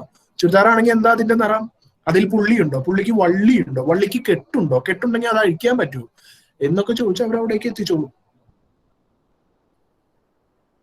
അപ്പോ ഇത്തരത്തിൽ റിലേഷൻഷിപ്സ് പോകാതെ സൂക്ഷിക്കേണ്ടത് ആൺകുട്ടികളായാലും പെൺകുട്ടികളായാലും നിങ്ങളുടെ കടമയാണ്. ആരും നിങ്ങളെ കൺട്രോൾ ചെയ്യാനൊന്നും വരില്ല. പ്രൊഫഷണൽ സ്റ്റുഡൻസ് ആണ്, ടീച്ചേഴ്സ് കൺട്രോൾ ചെയ്യാൻ വരില്ല. ഒരു പരിധിയുണ്ട്. പാരന്റ്സിന്റെ കൺട്രോളിൽ പണ്ടേ നമ്മൾ നിൽക്കില്ലല്ലോ. അതിപ്പോ പ്രൊഫഷണൽ സ്റ്റുഡന്റ് ആവണമെന്നില്ല. കേരളത്തിൽ സ്റ്റുഡന്റ് ആയാൽ മതി, പാരന്റിന് കൺട്രോൾ ചെയ്യാൻ പറ്റില്ല. അപ്പോ നബഡി ഈസ് ദെയർ ടു കൺട്രോൾ. ഞാനാണ് എന്റെ കൺട്രോളിങ്, എന്റെ ഡെസ്റ്റിനി ഞാനാണ് തീരുമാനിക്കുന്നത്. കുറച്ച് വർഷങ്ങൾക്ക് മുമ്പ് ഇറങ്ങിയ ദുൽഖർ സൽമാന്റെ ഒരു ചിത്രമുണ്ട്, ചുവന്ന ഭൂമി നീലാകാശം പച്ചക്കടൽ, സംതിങ് ലൈക്ക് ദാറ്റ്. അതിലൊരു ഡയലോഗ് ഉണ്ട്, ഒരു പഞ്ച് ഡയലോഗ്. എന്റെ വിധി എന്റെ തീരുമാനങ്ങളാണ്, എന്റെ വിധി എന്റെ തീരുമാനങ്ങളാണ്. ആ കൊല്ലം മനോരമ അടക്കം പല മീഡിയയും ആ കൊല്ലത്തെ 10 പഞ്ച് ഡയലോഗ്സിൽ ഒന്നായിട്ട് തെരഞ്ഞെടുത്ത ഒരു ഡയലോഗാണ് അത്. എന്റെ വിധി എന്റെ തീരുമാനങ്ങളാണ്. ഈ ലോ കോളേജ് പഠനകാലത്തിന് ശേഷം, ലോ കോളേജ് പഠനത്തിന്റെ കാര്യത്തിലും നിങ്ങളുടെ വിധി നിങ്ങളുടെ തീരുമാനമായിരിക്കും. ഇതൊക്കെ കഴിഞ്ഞ് എവിടെയും ആഗ്രഹിച്ചതുപോലെ എത്താതാവുമ്പോൾ, പ്രൊഫഷണൽ ആഗ്രഹിച്ചതുപോലെ വളരാതാവുമ്പോൾ എല്ലാവരും പറയുന്ന, മനുഷ്യർ മൊത്തം പറയുന്ന ഒരു ഡയലോഗ് ഉണ്ട്, ഇതെന്റെ വിധി, ദൈവം എന്റെ തലയിൽ ഇങ്ങനെയാണ് വരച്ചതുപോലെയല്ലേ വരുള്ളൂ. പിന്നെ ദൈവത്തിന് തലപ്പണി. രാവിലെ പേനയും പെൻസിലും എടുത്തോണ്ട് നിങ്ങളുടെ തലയിൽ വരച്ച് കളിക്കുക, പിറ്റേന്ന് അത് മാച്ചിട്ട് വേറെ ഒരു വര വരയ്ക്കുക. സ്കൂളിൽ പഠിക്കുമ്പോൾ ഒരു വര, +2 വേറെ ഒരു വര, ലോ കോളേജിൽ വരുമ്പോൾ ഒടുക്കത്തെ ഒരു വര വരച്ചിട്ട് ഇങ്ങ് വിട്ടു. ഇതെന്റെ വിധി എന്ന് പറയുന്നത് ഭൂമിയിൽ നിങ്ങൾ കേൾക്കാൻ പോകുന്ന ഏറ്റവും വലിയ നുണയാണ്. നിങ്ങളുടെ വിധി തീരുമാനിക്കുന്നത് നിങ്ങളുടെ തീരുമാനങ്ങളാണ്. പഠിക്കണോ? പ്രണയത്തിന്റെ പിന്നാലെ പോണോ? ഫ്രണ്ട്ഷിപ്പിന്റെ പിന്നാലെ പോണോ? ഓൺലൈൻ ബന്ധങ്ങളുടെ പിന്നാലെ പോണോ? ഇതിന്റെ പുറകെ പോയി സമയം കളയണോ? അല്ലെങ്കിൽ ലോ കോളേജിലെ ലൈഫ് ബ്ലാസ്റ്റ് ചെയ്ത് അങ്ങ് തീർക്കണോ? ഇതൊക്കെ നിങ്ങൾക്ക് തീരുമാനിക്കാം. എല്ലാം വേണം, എല്ലാ രസങ്ങളും വേണം. കാരണം നിങ്ങൾ ക്യാമ്പസിൽ പഠിക്കുന്നത്, ഒരു ലോ കോളേജിൽ നിങ്ങൾ പഠിക്കുന്നത് ജീവിതത്തിലെ ഏറ്റവും നല്ല കാലഘട്ടത്തിലാണ്, ജീവിതത്തിലെ ഏറ്റവും സുന്ദരമായ കാലഘട്ടത്തിലാണ് നിങ്ങൾ ലോ കോളേജിൽ പഠിക്കുന്നത്. അപ്പൊ അതിൻ്റെതായ എല്ലാ രസങ്ങളും വേണം, വേണ്ടെന്നല്ല പറഞ്ഞത്. But what ever you do, always remember your aim. എന്ത് ചെയ്താലും കൺമുന്നിൽ ലക്ഷ്യം ഉണ്ടാവണം. രസങ്ങളൊക്കെ വേണം, റിലാക്സ് ചെയ്യണം, അടിച്ചു പൊളിക്കണം, ടൂറ് പോകണം, ബന്ധങ്ങൾ ഉണ്ടാക്കണം, ഒക്കെ വേണം. But not at the cost of spoiling your goal, your destiny. The very purpose of a professional എഡ്യൂക്കേഷനെ ഡിഫിറ്റ് ചെയ്തുകൊണ്ട് ഒന്നും ചെയ്യാതിരിക്കുന്നതാണ് നല്ലത്. എനിക്ക് പറയാനുള്ള ഭൂരിഭാഗം കാര്യങ്ങൾ പറഞ്ഞു കഴിഞ്ഞു. ഇനി ഞാൻ ഇതിന്റെ ഒരു പ്രൊഫഷണൽ സൈഡിലേക്ക്, ലോയുടെ ഒരു സൈഡിലേക്ക് കൂടെ വന്ന ഒരു കുറച്ച് കാര്യങ്ങൾ കൂടെ പറഞ്ഞ് ഞാൻ പെട്ടെന്ന് വൈൻഡ് അപ്പ് ചെയ്യാം. എന്നിട്ട് നിങ്ങൾക്ക് എന്തെങ്കിലും ചോദിക്കാനുണ്ടെങ്കിൽ ഞാൻ മറുപടി തരാം, ഇല്ലെങ്കിൽ ഞാൻ അവസാനിപ്പിക്കാം. ഇനി ഞാൻ പ്രിസൈസ് ആയിട്ട് ലോയിലേക്ക് വരുവാണ്. നിങ്ങൾ നിയമം പഠിക്കാൻ വരുമ്പോൾ സ്വാഭാവികമായിട്ടും ഈ സമൂഹത്തിലെ ഒരു വലിയൊരു വിഭാഗം നിങ്ങളോട് പറയുന്ന ഒരു കാര്യമുണ്ട്, നിയമോ, വക്കീലോ, വേറെ ഒരു പണിയും കിട്ടിയില്ലേ? അത് നമ്മുടെ സൊസൈറ്റിയുടെ ഒരു സ്റ്റിഗ്മ, ഒരു പ്രധാനപ്പെട്ട ഒരു പ്രശ്നമാണ്. വക്കീലന്മാരെ കണ്ടുകൂടാ. അതിപ്പോ ഇവിടെ ലോ പഠിക്കാൻ വന്ന നിങ്ങളിൽ തന്നെ പലർക്കും പണ്ട് നേരത്തെ വക്കീലന്മാരെ കണ്ടുകൂടായിരിക്കും. പോലീസിനെ കണ്ടുകൂടാ. ആർക്കെങ്കിലും പോലീസിനെ ഇഷ്ടമുള്ളവരുണ്ടോ? പോലീസ് ആവാൻ ഇഷ്ടമുള്ളവരുണ്ടോ? പോലീസിന് ഇഷ്ടമുള്ള ആരെങ്കിലും ഉണ്ടോ? ഇല്ല. വക്കീലിനെ ഇഷ്ടമില്ല, നമുക്ക് ഇഷ്ടമല്ല. സർക്കാർ ഓഫീസ്, വില്ലേജ് ഓഫീസിൽ ഇരിക്കുന്ന ആളുകളെ നമുക്ക് ഇഷ്ടമാണോ? നമുക്ക് ഇഷ്ടമല്ല. പക്ഷെ ആവശ്യം വന്നാൽ പോയി കാല് പിടിക്കും. ട്രാൻസ്പോർട്ട് ബസ്സിലെ കണ്ടക്ടറെ ആർക്കെങ്കിലും ഇഷ്ടമാണോ? എന്ന് കരുതി ജോലി കിട്ടിയ ആരെങ്കിലും വേണ്ടെന്ന് വയ്ക്കോ? പൊളിക്കോ? ഇല്ല. അപ്പൊ ഇത്തരത്തിലുള്ള ആളുകളെ സൊസൈറ്റിക്ക് മൊത്തത്തിൽ ഇഷ്ടമല്ല. വക്കീല് ഉള്ളില് പുച്ഛായിരിക്കും, പുറത്തേക്ക് വലിയ ബഹുമാനമൊക്കെ കാണിക്കും, അത് വേറെ കാര്യം. എന്നിട്ട് ഇവന് ഒരു പെറ്റി അടിക്കാനുള്ള സമൻസ് കിട്ടിയാൽ മതി, ഓടി വന്ന് നമ്മുടെ കാൽക്ക് വീഴ, അയ്യോ രക്ഷിക്കണേ, എന്റെ ജീവിതം തുറഞ്ഞ ആകപ്പാടെ, എന്റെ കുടുംബത്തിൽ ഇന്നുവരെ ആർക്കും സമൻസ് കിട്ടിയിട്ടില്ല, കാൽക്ക് വീണോളൂ. പക്ഷെ അവര് കോമൺ ആയിട്ട് നമ്മളോട് ഇത് ഒരു പണിയില്ല, വരുമാനം കിട്ടാൻ എത്ര കൊല്ലം നടക്കണം, 5 പൈസ വരുമാനമില്ല. ആ കാര്യങ്ങളിലേക്കാണ് ഞാൻ വരുന്നത്. കുറച്ച് കാര്യങ്ങൾ, നോട്ട് മോർ ദാൻ 10 minutes, അത് പറഞ്ഞിട്ട് ഞാൻ കൺക്ലൂഡ് ചെയ്യാം. അങ്ങനെ ഒരു കാലം ഉണ്ടായിരുന്നു കേരളത്തിൽ. ലോ പഠിച്ചു കഴിഞ്ഞാൽ പ്രാക്ടീസ് അല്ലാതെ വേറെ ഒരു വഴിയുമില്ല എന്ന് മനുഷ്യർ കരുതുന്ന ഒരു കാലം. അതും 5 കൊല്ലം 7 കൊല്ലം ഏതെങ്കിലും സീനിയറുടെ പിന്നാലെ തേരാപാരം നടന്ന് പട്ടിണി കിടന്ന് ഉച്ചഭക്ഷണം ഉപേക്ഷിച്ച് പണി മുഴുവൻ എടുത്തിട്ടാണ് 5 പൈസ കിട്ടുന്നത് എന്ന് പറഞ്ഞിരുന്ന ഒരു കാലം ഉണ്ടായിരുന്നു. ഇപ്പൊ അതല്ല അവസ്ഥ. ഇന്ന് ജൂനിയേഴ്സിനെ കിട്ടാനില്ല. കാരണം എല്ലാവരും പണിക്ക് പോവുകയാണ്, വേറെ പല ജോലികളാണ്. നിങ്ങൾ അത്യാവശ്യം നന്നായിട്ട് അക്കാഡമിക്കലി പെർഫോം ചെയ്യുകയാണെങ്കിൽ നിങ്ങളുടെ ലോ പഠിപ്പ് കഴിയുന്നതിന് മുൻപ് കൊള്ളാവുന്ന കമ്പനികൾ നിങ്ങളെ പൊക്കിക്കൊണ്ട് പോകും. ക്യാമ്പസ് സെലക്ഷനിലൂടെ ജോലി കിട്ടും. കാരണം we are living in a era of globalisation. Globalisation എന്താണെന്ന് എല്ലാവർക്കും അറിയാം. ഗ്ലോബലൈസേഷൻ എന്താണെന്ന് ചോദിച്ചാൽ ആർക്കും പെട്ടെന്ന് പറഞ്ഞു തരാൻ അറിയില്ല. ഗ്ലോബലൈസേഷൻ എന്താണെന്ന് എല്ലാവർക്കും അറിയാം. ഗ്ലോബലൈസേഷൻ എന്ന് പറയുന്നത്, ഞാൻ ഇനി പറയുന്ന കാര്യങ്ങൾ 10 മിനിറ്റ് ശ്രദ്ധിച്ച് കേൾക്കണം, എന്നാലേ അതിന്റെ കണക്ഷൻ പിടികിട്ടുള്ളൂ. ഈ ഗ്ലോബലൈസേഷൻ ക്യാരക്ടറൈസ് ചെയ്യുന്നത് പ്രത്യേകിച്ച് 3 കാര്യങ്ങളാണ്. 3 ലക്ഷണങ്ങളാണ് പ്രകടമായിട്ട് ഗ്ലോബലൈസേഷൻ ഉള്ളത്. ഒന്ന്, കൺസോൾട്ടേഷൻ ഓഫ് മാർക്കറ്റ്സ്. ലോകം മുഴുവനുള്ള എല്ലാ കമ്പോളങ്ങളും ഏകീകരിക്കപ്പെടുന്ന ഒന്നായി തീരുന്നു. കൺസോൾട്ടേഷൻ ഓഫ് മാർക്കറ്റ്സ് എന്ന് പറഞ്ഞാൽ ലോകം ഒറ്റ മാർക്കറ്റായി മാറുന്നു. ഗ്ലോബൽ വില്ലേജ് ഒരു ചെറിയ മാർക്കറ്റായിട്ട് മാറുന്നു. പണ്ട് ദുബായിൽ നിന്ന് ഞാനൊരു സാധനം വാങ്ങണമെങ്കിൽ ഞാൻ ദുബായിൽ പോകണം. ഇന്ന് എനിക്ക് വീട്ടിലിരുന്ന് ഓൺലൈനായിട്ട് ഓർഡർ ചെയ്യാം. Consultation of markets, first thing. Second thing, flow of capital. മൂലധനത്തിന്റെ ഒഴുക്ക് എന്നൊക്കെ മലയാളത്തിൽ പറയാം. ചുരുക്കി പറഞ്ഞാൽ പൈസയുടെ ഒഴുക്ക്. പൈസ ഇങ്ങനെ ഒഴുകിക്കൊണ്ടിരിക്കും, റൊട്ടേറ്റ് ചെയ്തുകൊണ്ടിരിക്കും. ആരുടെ കയ്യിൽ പൈസ ഇല്ല, പക്ഷെ പൈസ റോൾ ചെയ്തുകൊണ്ടിരിക്കും. നമ്മൾ വേൾഡ് ബാങ്കിൽ നിന്ന് രാജ്യം കടമെടുക്കുന്നു, നമ്മൾ ബാങ്കിൽ നിന്ന് കടമെടുക്കുന്നു, ബാങ്കിൽ നിന്ന് കടമെടുത്തിട്ട് നമ്മൾ കോളേജിൽ ഫീസ് അടയ്ക്കുന്നു, പലചരക്കാരന് പറ്റു കൊടുക്കുന്നു, ഹൗസിംഗ് ലോൺ അടയ്ക്കുന്നു, വണ്ടിയുടെ EMI അടയ്ക്കുന്നു. പൈസ റോൾ ചെയ്തുകൊണ്ടിരിക്കും. Flow of capital. ഒരു കായലിൽ നിന്നോ പുഴയിൽ നിന്നോ ഒരു കനാലിൽ നിന്നോ ഈ തോട് ഇങ്ങനെ പതുക്കെ വെട്ടി നമ്മുടെ വാഴ നനയ്ക്കുന്ന പോലെയുള്ള, പറമ്പ് നനയ്ക്കുന്ന പോലെയുള്ള പരിപാടി. Flow of capital. മൂന്നാമത്തത്, ട്രാൻസ്ഫർ ഓഫ് ടെക്നോളജീസ്. നമ്മുടെ ടെക്നോളജി ഉപയോഗിച്ചിട്ടാണ് ഇംഗ്ലണ്ടിൽ കൊയ്ത്തും വിധയും നടത്തുന്നത്, അല്ലെങ്കിൽ ജർമ്മൻ സാങ്കേതിക വിദ്യ ഉപയോഗിച്ചാണ് നമ്മൾ ഇവിടെ കൊതുകുതിരി ഉണ്ടാക്കുന്നത്. Very simple. Transfer of technologies. ആരുടെ ടെക്നോളജി ആർക്കും ഉപയോഗിക്കാം. ഇത് 3ഉം കൂടി ചേർന്ന ഒരു സാധനം, ഒരു ഗ്ലോബൽ വില്ലേജ്, ഗ്ലോബൽ മാർക്കറ്റ് ആണ് നമ്മുടെ മുൻപിലുള്ളത്. ഇതിന്റെ ഒരു പ്രത്യേകത, ഈ ഗ്ലോബൽ മാർക്കറ്റിൽ, ഈ ഗ്ലോബലൈസേഷൻ ഇറയിൽ ഈ കാലം ചെല്ലും തോറും 2 സെക്ടറുകളുടെ പ്രാധാന്യം എപ്പോഴും വർദ്ധിച്ചുകൊണ്ടിരിക്കും, താഴത്തേക്ക് പോവില്ല. ഒന്ന്, മെഡിക്കൽ സെക്ടറാണ്. രോഗങ്ങൾ ഒരിക്കലും കുറയില്ല, കൂടി കൂടി വരുള്ളൂ. മനുഷ്യൻ ഒരിക്കലും കുറയില്ല. മെഡിക്കൽ സെക്ടറിൽ നിങ്ങൾ എങ്ങനെ ഇൻവെസ്റ്റ് ചെയ്താലും ലാഭമേ വരുള്ളൂ. അടുത്ത സെക്ടറാണ് ബാങ്കിങ് അല്ലെങ്കിൽ ഫിനാൻഷ്യൽ സെക്ടർ. മനുഷ്യരുടെ കയ്യിൽ പൈസ ഇല്ല, ഫിനാൻഷ്യൽ സെക്ടർ ഇങ്ങനെ മുകളിലേക്ക് പോവുള്ളൂ, എങ്ങനെ ഇൻവെസ്റ്റ് ചെയ്താലും താഴേക്ക് പോവില്ല. ഈ 2 സെക്ടറിന്റെയും ചോര കുടിച്ച് വളരുന്ന ഒരു സെക്ടർ ഉണ്ട്, ഒരിക്കലും താഴോട്ട് പോകാത്ത ഒരു സെക്ടർ ഉണ്ട്. അതാണ് ലീഗൽ സെക്ടർ. ഈ 2 സെക്ടറിലും ലിറ്റിഗേഷൻ ഒരിക്കലും കുറയില്ല. അതുകൊണ്ടാണ് ഞാൻ പറഞ്ഞത് ഈ 2 സെക്ടറിന്റെയും ചോര കുടിച്ച് വളരുന്ന 3ാമത്തെ സെക്ടർ.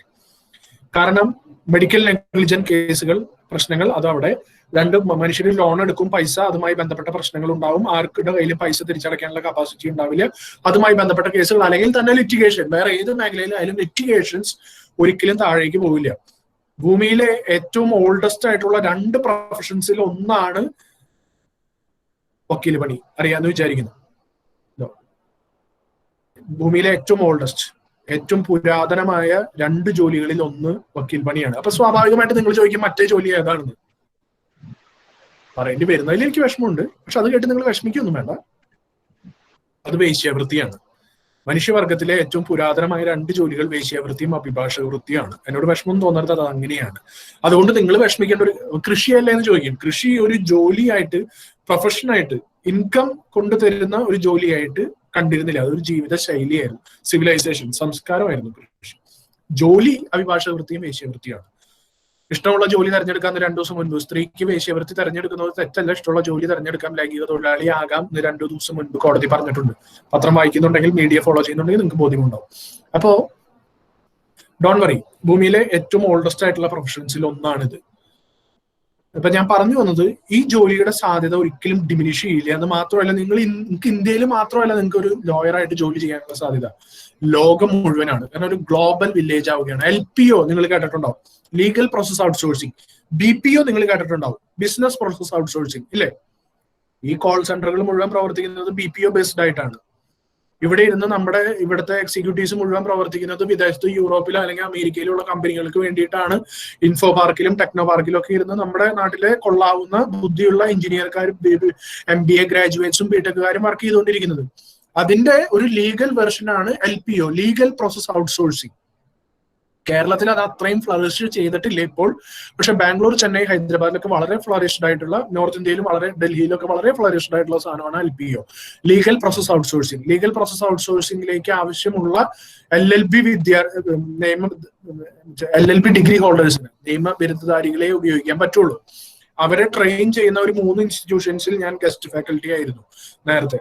അപ്പൊ ഈ LPOസിന്റെ പ്രത്യേകത, നിങ്ങൾക്ക് ഇവിടെ ഇരുന്നുകൊണ്ട് യൂറോപ്പിൽ, UK ആവശ്യമുള്ള ലീഗൽ ഡോക്യുമെന്റ്സ് ഇവിടെ ഇരുന്ന് ഡ്രാഫ്റ്റ് ചെയ്ത് കൊടുക്കാം നിങ്ങളുടെ വീട്ടിലിരുന്ന്. അമേരിക്കയിലെ ആവശ്യമുള്ള ലീഗൽ അഡ്വൈസിങ് നിങ്ങൾക്ക് ഇവിടെ ഇരുന്ന് കൊടുക്കാം. അതായത് കമ്പനികൾ നിങ്ങൾക്ക് അവിടുത്തെ നിയമത്തിൽ ആവശ്യമുള്ള ട്രെയിനിങ് തരും. അപ്പൊ ലോകം മുഴുവനുള്ള ഒരു സാധ്യതയാണ് നിങ്ങളുടെ മുൻപിൽ തുറന്നു വരുന്നത് ലോ പഠിക്കുന്നത് കൊണ്ട്. ഇനി കമ്പനികളിൽ ഇവിടെ സ്മാർട്ട് സിറ്റി വന്നു കഴിഞ്ഞാൽ ഏതാണ്ട് 75,000 ലോയേഴ്സിന്റെ മാത്രം ആവശ്യം വരും. ഇത്തരം ഒരുപാട് സാധ്യതകൾ, ഒരിക്കലും പ്രൊഫഷന്റെ സാധ്യതകൾ കുറയില്ല, കൂടുകയുള്ളൂ. ഇനി ഞാൻ പ്രാക്ടീസിംഗിലേക്ക് വരാം. പ്രാക്ടീസിംഗിനെ പറ്റിയാണ് എനിക്ക് പ്രധാനമായിട്ട് പറയാനുള്ളത്. പ്രാക്ടീസ് ചെയ്യാൻ ആളെ കിട്ടുന്നില്ല. ഈവൻ ഞാൻ പോലും ഹൈക്കോടതിയിൽ പ്രാക്ടീസ് ചെയ്യുന്നുണ്ടെങ്കിൽ പോലും ഞാൻ ഈ ട്രെയിനിങ് മേഖലയിൽ തിരക്ക് പിടിച്ച് ട്രെയിനറായി പോയ ഒരാളാണ്. തിരക്ക് കൂടിയതുകൊണ്ട് ട്രെയിനറായി പോയ ഒരാളാണ്. പക്ഷെ പ്രാക്ടീസിംഗ് എന്ന് പറയുന്നത്, ടേക്ക് ഇറ്റ് ഫ്രം മീ, നിങ്ങളുടെ വീട്ടുമുറ്റത്ത് നിങ്ങൾ നടുന്ന സ്വർണം കായ്ക്കുന്ന ഒരു മരമാണ് പ്രാക്ടീസ്. ഇന്ന് 10, നാളെ 10,000, പിറ്റേ ദിവസം 10 കോടിയാണത്. അത് കൂടെയുള്ളൂ, കുറേയുള്ളൂ. ഇന്ന് ജൂനിയേഴ്സിനെ കിട്ടാൻ സാധ്യതയില്ലാത്തതുകൊണ്ട് നിങ്ങൾ ഒന്നും കയ്യിലില്ലാത്ത ഒരു ജൂനിയർ ആയിട്ട് നേരെ ഹൈക്കോടതി പോയി പ്രാക്ടീസ് തുടങ്ങിയാൽ പോലും നിങ്ങൾക്ക് ഏറ്റവും ബേസിക് ആയിട്ട്, നല്ല മലയാളത്തിൽ പറഞ്ഞ ഏത് കൂതറ ഓഫീസിൽ പോയാലും 5,000 രൂപയെങ്കിലും കിട്ടും മാസം. 5,000 രൂപയെങ്കിലും കിട്ടും, ഒന്നുമില്ലാതെ, എത്ര പൊട്ടനായാൽ പോലും. എന്ന് വെച്ചാൽ കിട്ടാനില്ല, ജൂനിയേഴ്സിന് കിട്ടാനില്ല. അതുകൊണ്ട് പ്രാക്ടീസ് സ്വർണം കഴിക്കുന്ന മരമാണ്. സാധിക്കുമെങ്കിൽ എല്ലാവരും പ്രാക്ടീസ് ചെയ്യണമെന്നാണ് എനിക്ക് പറയാനുള്ളത്.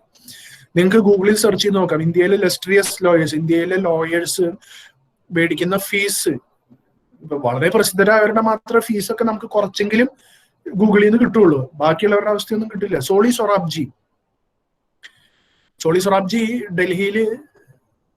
ഡൽഹി മുഖ്യമന്ത്രിയുടെ പേര് എന്തായിരുന്നു? ആം ആദ്മി, അരവിന്ദ് കെജ്രിവാളിന്റെ കേസ് നടത്താൻ സോളി സൊറാബ്ജി വാങ്ങിയ ഫീസ് 3.8 crores ആണ്. 3.8 crores. അല്ലെങ്കിൽ രാം ജെത്മലാനി, അദ്ദേഹം മരിച്ചു, അദ്ദേഹം മേടിച്ചിരുന്ന fees per appearance 10 to 15 lakhs. Per appearance 10 to 15 lakhs. Fali S Nariman, ഇപ്പോഴത്തെ സുപ്രീം കോടതി ജഡ്ജി റോഹിങ്ടൺ നരിമാന്റെ father Fali S Nariman, 10 to 15 lakhs per appearance. Abhishek Singhvi, ഇപ്പൊ രാജസ്ഥാനിൽ നിന്നുള്ള MP ആണ്. ഇന്ത്യയിലെ ഏറ്റവും യങ്ങസ്റ്റ് അറ്റോർണി ജനറൽ ആയിരുന്നു. At the age of 37. Per appearance 10 to 15 lakhs.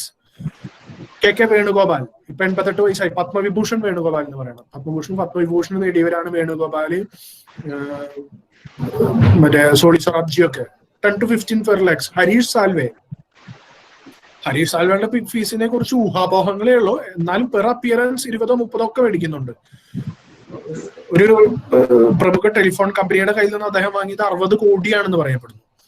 Company ഞാൻ പറയുന്നില്ല, അവർക്ക് വേണ്ടി സുപ്രീം കോടതിയിൽ കേസ് നടത്തി വാങ്ങിയത് 60 കോടിയാണ്. ഞാൻ പറഞ്ഞു വന്നത്, സാധിക്കുമെങ്കിൽ എല്ലാവരും പ്രാക്ടീസ് ചെയ്യാൻ പോകണം. വീട്ടുമുറ്റത്ത് നമ്മൾ നടുന്ന സ്വർണം കായ്ക്കുന്ന മരമാണ് പ്രാക്ടീസ്. അത് ഡ്രോപ്പ് ചെയ്യരുത്. അത് എന്റെ കൂടെ എക്സ്പീരിയൻസ് ചെയ്താണ് ഞാൻ പറയുന്നത്. അത് ഡ്രോപ്പ് ചെയ്യരുത്. കാരണം ഇന്ന് 10 ആണെങ്കിൽ നാളെ അത് 10,000 ആണ്. 10, 100, 1000 എന്ന് പറയുന്ന ഒരു പരിപാടി അതിനില്ല പ്രാക്ടീസിന്. ഇന്ന് 10 ആണെങ്കിൽ 10,000, പിറ്റേ ദിവസം അത് 10 കോടിയാണ്. സോ സാധിക്കുമെങ്കിൽ എല്ലാവരും പ്രാക്ടീസ് ചെയ്യണം. ഇല്ലെങ്കിൽ മറ്റു സാധ്യതകളുണ്ട്. ഞാൻ പറഞ്ഞില്ലേ, LPO, ബാങ്കിങ്, ഫിനാൻഷ്യൽ സെക്ടർ, ഇഷ്ടം പോലെ സാധ്യതകളാണ്. അതുകൊണ്ട് ഇത് പഠിച്ചതിന്റെ പേരിൽ നിങ്ങൾക്ക് ഒരിക്കലും വെറുതെ ഇരിക്കേണ്ടി വരില്ല. ഇത് പഠിച്ചതിന്റെ പേരിൽ അറിയാത്തത് കൊണ്ടാണ് ആളുകൾക്ക്. അപ്പോ ഈ കോഴ്സിലേക്ക്, പുതിയൊരു കാൽവെപ്പിലേക്ക് സ്വാഗതം. അപ്പൊ ഈ ഒരു 3 കൊല്ലം കൊണ്ട് നിങ്ങൾ നിങ്ങളെ തന്നെ ഈ പ്രൊഫഷനെ ഒരുക്കണം. അതിന് ചെയ്യേണ്ട പ്രധാനപ്പെട്ട കാര്യങ്ങളിൽ ഒരു 2-3 കാര്യങ്ങളും കൂടെ, ഒരു 3 ടിപ്സും കൂടെ പറഞ്ഞിട്ട് ഞാൻ നിർത്തും. ഫസ്റ്റ് തിങ്, ഡെയിലി ഒരു പത്രം വായിക്കണം. പറയുമ്പോൾ നിങ്ങൾക്ക് തമാശയായിട്ട് തോന്നും. പത്രം വായിക്കാത്തവരാണ് നമ്മുടെ ലോ കോളേജുകളിലുള്ളവര്. ബാക്കി കോളേജുകളിൽ പഠിക്കുന്നവർ പത്രം വായിച്ചില്ലെങ്കിൽ ഒന്നും സംഭവിക്കാൻ പോകുന്നില്ല. പത്രം വായിക്കണം. ഏത് പത്രം വായിക്കണം? നിങ്ങൾക്ക് ഇഷ്ടമുള്ള റീജിയണൽ ഡെയിലി നിങ്ങൾക്ക് വായിക്കാം, പക്ഷെ ഒരു നാഷണൽ ഡെയിലി വായിച്ചിരിക്കണം. റീജിയണൽ ഡെയിലി എന്ന് പറയുന്ന മനോരമ, മാതൃഭൂമി, ദേശാഭിമാനി, ദീപിക എന്താണോ നിങ്ങൾക്ക് വായിക്കേണ്ടത് അത് നിങ്ങൾ വായിച്ചോ, നോ പ്രോബ്ലം. വായിക്കുകയോ വായിക്കാതിരിക്കുകയോ ഇറ്റ്സ് അപ് ടു യു. പക്ഷെ ഒരു നാഷണൽ ഡെയിലി വായിക്കണം. ഇന്ന് കേരളത്തിൽ ലഭ്യമായിട്ടുള്ള national dailies Indian Express, Hindu, Deccan Chronicle, Times of India. വാങ്ങാനായാലും ലാഭം അതാണ്. മനോരമയ്ക്ക് എത്ര രൂപ കൊടുക്കണം? ഏതാണ്ട് 7 രൂപ കൊടുക്കണം പെർ ഡേ. ടൈംസ് ഓഫ് ഇന്ത്യക്ക് 3 ചില്ലാൻ രൂപ കൊടുത്താൽ മതി. ഇനി അവസാനം തൂക്കി വിൽക്കുമ്പോഴായാലും പഴയ പത്രം കൂടുതൽ ഏതാ? ഇംഗ്ലീഷ് പത്രമാണ്. പൈസ കൂടുതൽ ഇതിനെ കിട്ടുക, അതിന് തന്നെയാണ് കിട്ടുള്ളൂ. എങ്ങനെ നോക്കിയാലും ലാഭം അത് തന്നെയാണ്. സോ ഒരു നാഷണൽ ഡെയിലി വാങ്ങുക, വായിക്കുക. ഇപ്പൊ കോളേജിൽ നിങ്ങളുടെ കയ്യിൽ പത്രം എത്തിക്കുന്ന സ്കീമുകളുണ്ട്. ഓരോരുത്തരുടെ കയ്യിൽ ഓരോ പത്രം എത്തിക്കുന്ന സ്കീമുകൾ ലഭ്യമാണ്. അപ്പോ പത്രം ഡെയിലി വായിക്കുക. ഡെയിലി കോളേജിൽ പഠിക്കുന്ന ഒരു ലോ സ്റ്റുഡന്റിനെ സംബന്ധിച്ചിടത്തോളം ഡെയിലി ഒരു ഇംഗ്ലീഷ് ഡെയിലി മൊത്തം വായിക്കുക, നാഷണൽ ഡെയിലി വായിക്കുക എന്ന് പറയുന്നത് ഇറ്റ്സ് ഓൾമോസ്റ്റ് ഇമ്പോസിബിൾ ആയ സംഗതിയാണ്. 2 കാര്യങ്ങൾ വായിച്ചാൽ മതി പത്രത്തിൽ. ഫ്രണ്ട് പേജ് മുഴുവനായിട്ട് വായിക്കുക, 2 എഡിറ്റോറിയൽ വായിക്കുക.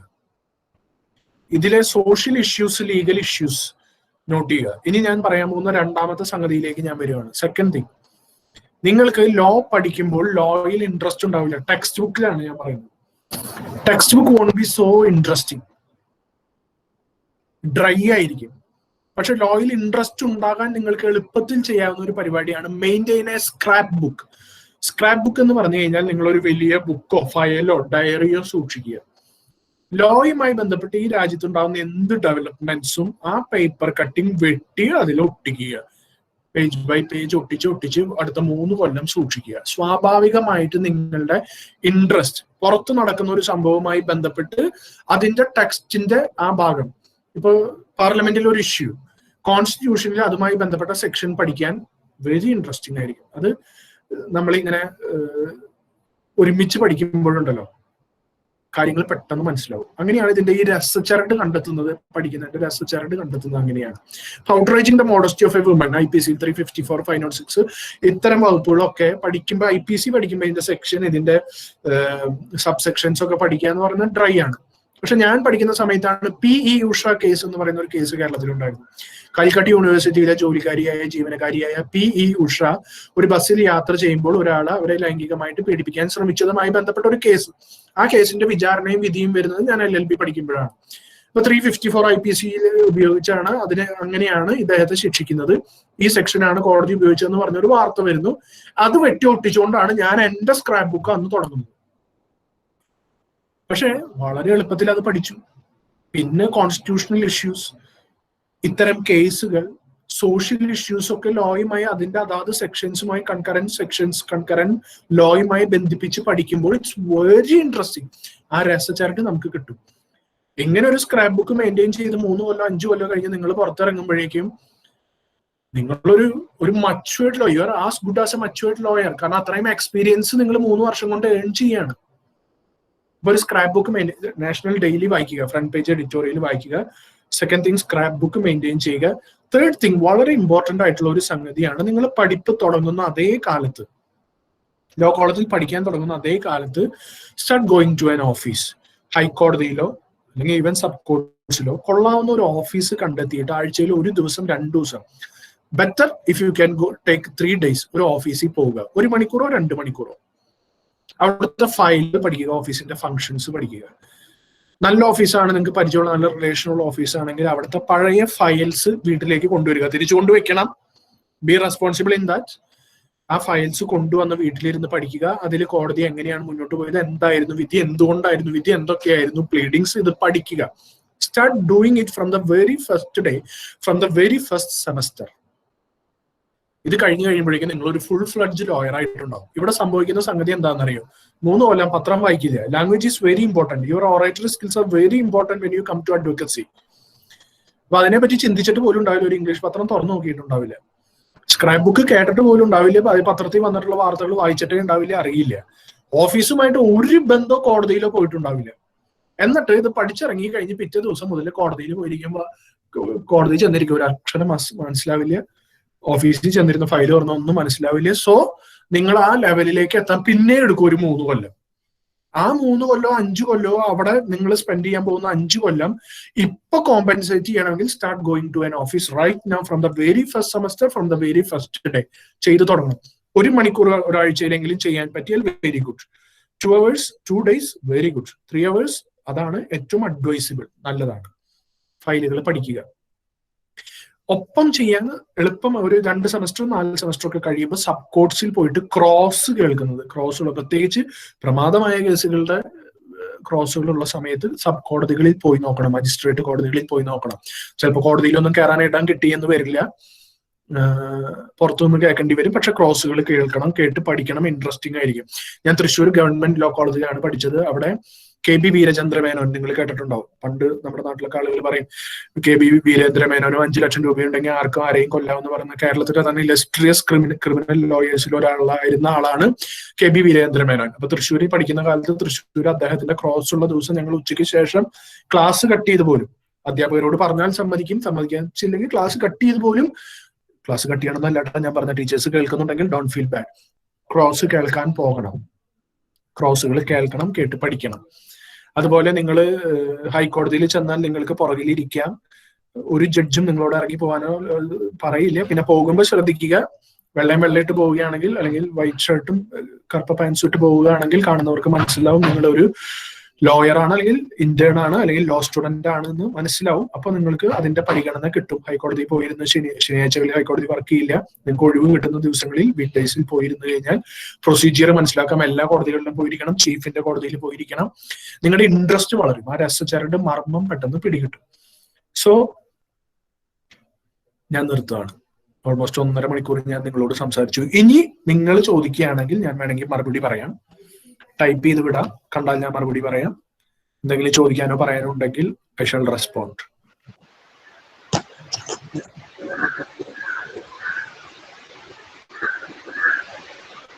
ഹലോ സാറേ. യെസ്, പറഞ്ഞോളൂ.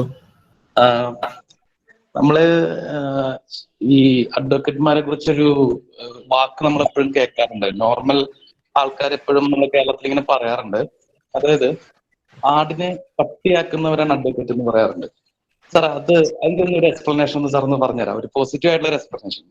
ആടിനെ പട്ടിയാക്കും, പട്ടിയെ പട്ടിയാക്കും, അങ്ങനെ പലതും കേൾക്കും. കാരണം പൊതുവിൽ പറയുന്ന ഒരു കമന്റ്, അതിന്റെ ബേസിക് അണ്ടർലൈൻ ഫാക്ട് ഇതാണ്: നോണയന്മാരാണ്, വായെടുത്ത നുണ പറയുള്ള, കണ്ട കൊലപാതകികളെയും ബലാത്സംഗികളെയും ഒക്കെ രക്ഷിക്കാൻ വക്കാലത്ത് എടുക്കുന്ന ആളുകളല്ലേ നിങ്ങൾ എന്നൊരു ധാരണ ആളുകൾക്കുണ്ട്, നിങ്ങൾക്കുണ്ടാവരുത്. ഈ നീതി ദേവതയെ കണ്ടിട്ടില്ലേ? നീതി ദേവതയുടെ കണ്ണിൽ കെട്ടിയിട്ട് ത്രാസാണ്.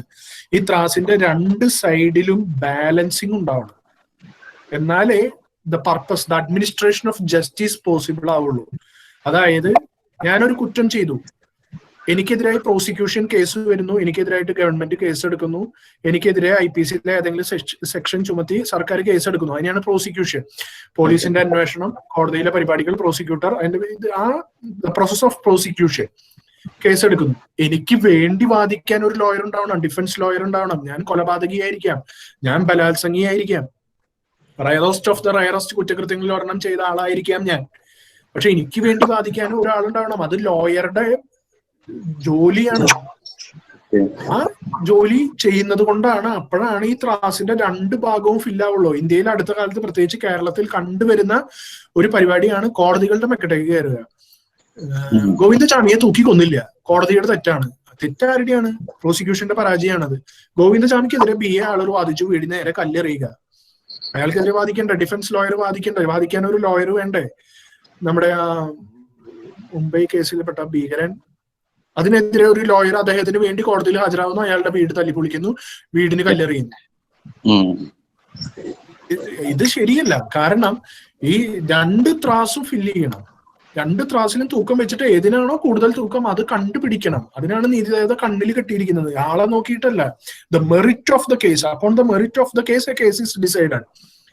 അപ്പോ അതിനനുസരിച്ച് ഫോർ ആൻഡ് അഗെയിൻസ്റ്റ് പറയാൻ ലോയേഴ്സ് ഉണ്ടാവണം. അതിനനുസരിച്ചുള്ള കാര്യങ്ങൾ, ഞാനിപ്പോ എന്റെ കക്ഷിക്ക് വേണ്ടി ഹാജരാകുമ്പോൾ എന്റെ കക്ഷിക്ക് വേണ്ടിയാണ് ഞാൻ വാദിക്കുന്നത്.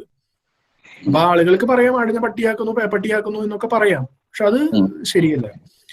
ഇപ്പൊ ഒരു ബലാത്സംഗി ആയാലും ഒരു കൊലപാതകി ആയാലും അയാൾ ഒരു ഹോസ്പിറ്റലിൽ ചെന്ന് ചികിത്സ ചോദിക്കുമ്പോൾ ഡോക്ടർ ചികിത്സിക്കുന്നു, അല്ലെ? നിങ്ങളൊരു കൊലപാതകി ആയതുകൊണ്ട് ഞാൻ ചികിത്സിക്കില്ല എന്ന് ഏതെങ്കിലും ഡോക്ടർ പറഞ്ഞാൽ നിങ്ങൾ സമ്മതിക്കുമോ? It's against professional ethics. അതുപോലെ ഒരു കൊലപാതകി എന്റെ അടുത്ത് വന്ന് സാറ് എനിക്ക് വേണ്ടി കോടതിയിൽ ഹാജരാവണം, എന്റെ വക്കാലത്ത് എടുക്കണം, എനിക്ക് ന്യായമായ ഫീസ് തരാൻ അയാൾ തയ്യാറാണെങ്കിൽ ഞാൻ അയാളുടെ കേസ് എടുക്കണം. That is the professional ethics. അതിനാണ് ഞാൻ എൻറോൾ ചെയ്യുന്നത്. ഞാൻ പറയാണ് നിങ്ങൾ കൊലപാതകയാണ്, ഞാൻ നിങ്ങളുടെ കേസ് വാദിക്കാൻ തയ്യാറല്ല എന്ന് ഞാൻ പറഞ്ഞാൽ ആളുകൾക്ക് അറിയില്ല. ഈ എന്റെ അടുത്ത് വരുന്ന ആൾക്ക് എനിക്കെതിരായിട്ട് ബാർ കൗൺസിൽ ഓഫ് ഇന്ത്യയിലോ ബാർ കൗൺസിൽ ഓഫ് കേരളയിലോ പരാതി കൊടുക്കാം. എന്റെ എൻറോൾമെന്റ് റദ്ദ് ചെയ്യാം. ബാറിന് എന്റെ എൻറോൾമെന്റ് റദ്ദ് ചെയ്യാം. കാരണം ഞാൻ എന്തിനാ എൻറോൾ ചെയ്യുന്നത്?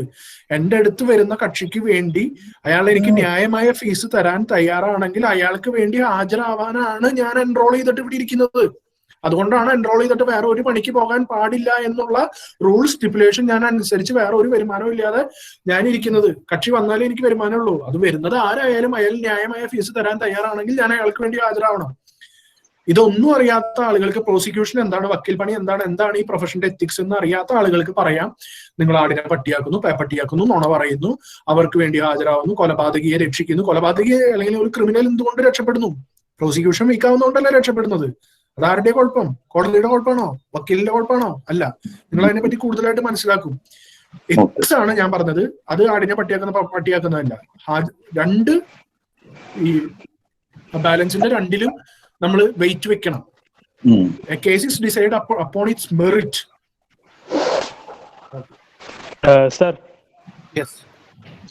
സാർ ഇപ്പൊ പറഞ്ഞില്ലേ നമ്മുടെ പ്രൊഫഷണൽ എത്തിക്സിനെ ഡിപ്പെൻഡ് ചെയ്തിരിക്കും. ആ ബാർ കൗൺസിലിന്റെ സാർ പറഞ്ഞില്ലേ എൻറോൾമെന്റ് റദ്ദാക്കാനുള്ള അധികാരമൊക്കെ ഉണ്ടെന്ന്. തീർച്ചയായിട്ടും. അപ്പം നമുക്ക് പേഴ്സണൽ എത്തിക്സ് ഉണ്ടാവില്ലേ? ഇപ്പം ഒരാൾ എന്റെ അടുത്ത് വന്ന് പറയണു ഞാൻ ഇന്നയാളെ കൊല ചെയ്തു, എനിക്ക് രക്ഷപ്പെടണം എന്ന് പറഞ്ഞാൽ നമുക്ക് ഒരു ചോയ്സ് ഉണ്ടാവില്ലേ whether we should take that case or not എന്ന്? നിങ്ങൾക്ക് അങ്ങനെ ഒരു ചോയ്സ് ഉണ്ടെങ്കിൽ എൻറോൾ ചെയ്യരുത്. അതുകൊണ്ടാണ് ഞാൻ പറഞ്ഞത് എൻറോൾ ചെയ്ത് കഴിഞ്ഞാൽ പ്രൊഫഷണൽ എത്തിക്സ് അനുസരിച്ച് അയാൾ ന്യായമായ ഫീസ് തരാൻ തയ്യാറാണെങ്കിൽ, കൊന്നത് നിങ്ങളുടെ അടുത്ത ബന്ധുവൊന്നും അല്ലെങ്കിൽ നിങ്ങൾക്ക് അതിനോട് ഇമോഷണൽ അറ്റാച്ച്മെന്റ്സ് വേറെ ഒന്നും ഇല്ലെങ്കിൽ നിങ്ങൾ അത് ചെയ്യാൻ ബാധ്യസ്ഥനാണ്. പിന്നെ നമ്മൾ പേഴ്സണൽ എത്തിക്സിന്റെ പുറത്ത് പലരും പറയും ഈ കേസ് ഞാൻ എടുക്കുന്നില്ല.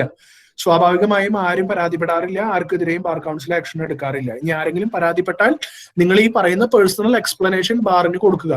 ഇന്ന കാരണം കൊണ്ടാണ് ഞാൻ ഈ കേസ് എടുക്കാത്തത് എന്ന എക്സ്പ്ലനേഷൻ കൊടുക്കുക. If bar is satisfied okay, അല്ലെങ്കിൽ ഇപ്പോൾ ഒന്നും ചെയ്യാൻ പറ്റില്ല. Okay fine sir, thank you. Sir BBA LLBയുടെ ചാൻസസ് എന്തൊക്കെയാ? LLBയുടെ ചാൻസുകളെല്ലാം ഞാൻ നേരത്തെ പറഞ്ഞത്. ഗ്ലോബലൈസേഷൻ ഇറയിൽ ബിസിനസ് അഡ്മിനിസ്ട്രേഷൻ ഫിനാൻഷ്യൽ സെക്ടർ ഇത് ഒരിക്കലും ഡിമിനിഷ് ചെയ്യില്ല സാധ്യതകൾ. അപ്പൊ ഇതിനെ ഉപജീവിക്കുന്ന ഒരു മേഖലയാണ് ലീഗൽ സെക്ടർ. കമ്പനികളിൽ HR ആൻഡ് ലീഗൽ മാനേജർ ആവാം. കാരണം ഇന്ന് കമ്പനികൾക്ക് എപ്പോഴും ലാഭം, അവർക്കൊരു HR ഒഫീഷ്യൽ വേണമെങ്കിൽ അവർക്ക് HR ഒഫീഷ്യലും വേണം, ലീഗൽ ഒഫീഷ്യലും വേണം. ഇത് രണ്ടും കൂടെ ഒരാളായി കഴിഞ്ഞാൽ ആർക്കാ ലാഭം? കമ്പനിക്കാണ് ലാഭം. MBA പ്ലസ് LLB എന്ന് പറയുന്ന ഒരു എന്താ പറയാ, നമ്മൾ ഷുവർ ഷോട്ടാണ്. ഇപ്പൊ BBA LLB കഴിഞ്ഞാൽ you can go for MBA or LLM. അതൊരു ഷുവർ ഷോട്ടാണ്. അതുപോലെ നിങ്ങളിൽ അക്കാഡമിക്സ് താല്പര്യമുള്ളവർ LLB കഴിഞ്ഞാൽ ഹയർ സ്റ്റഡീസിന് താല്പര്യം ഉണ്ടെങ്കിൽ ഉടനെ തന്നെ LLMന് പോവുക. എന്നിട്ട് അടുത്ത കാര്യം നോക്കിയാൽ മതി. കാരണം ലോ കോളേജിൽ പഠിപ്പിക്കാൻ ക്വാളിഫൈഡ് ആയിട്ടുള്ള, എക്വിപ്ഡ് ആയിട്ടുള്ള, തലയിൽ ആൾതാമസമുള്ള അധ്യാപകരെ കിട്ടാനില്ല. കൊള്ളാവുന്ന അധ്യാപകരൊക്കെ ഇങ്ങനെ ഈ സെൽഫ് ഫിനാൻസിങ് സെക്ടറിലുള്ള ലോ കോളേജുകളിൽ, നിങ്ങളുടെ ലോ കോളേജുകളിലൊക്കെ പോയിരിക്കുകയാണ്. ഞാൻ എന്റെ കാലത്ത് എന്നെ പോലുള്ള ഒരുപാട് ആളുകൾ കണ്ടിട്ടുള്ള വളരെ എമിനന്റ് ആയിട്ടുള്ള ഒരു നിയമാധ്യാപകനായിരുന്നു മോഹൻ സാർ. കഴിഞ്ഞ കൊല്ലം വരെ ഈ കോളേജിന്റെ, നിങ്ങളിപ്പോ പഠിക്കുന്ന കോളേജിന്റെ പ്രിൻസിപ്പൾ ആയിരുന്നു. അപ്പൊ അത്തരം ബുദ്ധിയുള്ള ആളുകൾ മുഴുവൻ ഇത്തരം സ്ഥലങ്ങളിലേക്ക് പോവുകയാണ്. അപ്പൊ വളരെ എമിനന്റ് ആയിട്ടുള്ള അധ്യാപകരെ കിട്ടാനില്ല കേരളത്തിൽ, ലോ അധ്യാപകരെ കിട്ടാനില്ല. അപ്പൊ നിങ്ങൾ ആ വഴിക്ക് താല്പര്യമുള്ളവര് LLMന് പോവുക, നെറ്റ് എഴുതുക, PhD ചെയ്യാൻ സാധിക്കുമെങ്കിൽ ആ വഴിക്ക് പോവുക. Thank you sir. ഇനി എന്തെങ്കിലും ചോദിക്കാനുണ്ടോ? സാർ അതെ, ഈ BA LLB BBA LLB ഒക്കെ കേട്ടിട്ടുണ്ട്. പക്ഷെ ഇപ്പൊ ഞാൻ BCA കഴിഞ്ഞിട്ടാണ് LLB എടുക്കുന്നത്. അപ്പൊ അതിൻ്റെതായ എന്തെങ്കിലും കുറവുകൾ ഉണ്ടാവോ? അതോ കുറവില്ല, എല്ലാം ആഡഡ് അഡ്വാൻറ്റേജ് ആണ്, ഒരു കുഴപ്പമില്ല. കമ്പ്യൂട്ടർ ആപ്ലിക്കേഷൻസ് പ്ലസ് LLB ഇപ്പൊ എല്ലാം ഫയലിംഗ് ആയില്ലേ, കോർട്ടുകൾ വന്നില്ലേ. ഞാൻ പറഞ്ഞില്ലേ, ലോ നിങ്ങൾ ഏതിനോട് ചേർത്ത് പഠിച്ചാലും ഒരു കുഴപ്പമില്ല. നെയ്യ് ഏതിന്റെ കൂടെ കഴിക്കാന്ന് പറഞ്ഞ പോലെയാണ്, ഒരു പ്രശ്നം ഉണ്ടാവില്ല. ഇനി ഒരു കാര്യം കൂടെ, നിങ്ങൾ ഈ ലോ പഠിക്കാൻ തുടങ്ങി കഴിയുമ്പോൾ പഠിക്കാൻ ബുദ്ധിമുട്ട് വരും. സ്വാഭാവികമായും കുറെ ഗൈഡുകൾ നിങ്ങളുടെ കയ്യിലേക്ക് വരും. നോട്ട്ബുക്കുകൾ, കൊച്ചു കൊച്ചു നോട്ടുകൾ, പ്രിന്റഡ് സാധനങ്ങൾ കുറെ വരും. കാര്യങ്ങൾ എളുപ്പത്തിൽ മനസ്സിലാക്കാൻ വായിച്ചു നോക്കുന്നതിൽ ഞാൻ തെറ്റൊന്നും പറയില്ല. But always follow the text. Text വായിച്ചിരിക്കണം. ഗൈഡുകളെ ഡിപ്പെൻഡ് ചെയ്ത് ഗൈഡുകൾ മാത്രം നോക്കി പരീക്ഷ എഴുതാൻ പോകരുത്. ഓക്കെ, ഇനി എന്തെങ്കിലും ചോദിക്കാനുണ്ടോ? ഈ ഇന്റർനെറ്റില് നമ്മൾ റെഫർ ചെയ്ത് പഠിക്കുന്നോണ്ട് ഒരു ചോദ്യം ഇവിടെ പ്രിന്റ് ചെയ്ത് വന്നിട്ടുണ്ട്. How about judges opting out cases?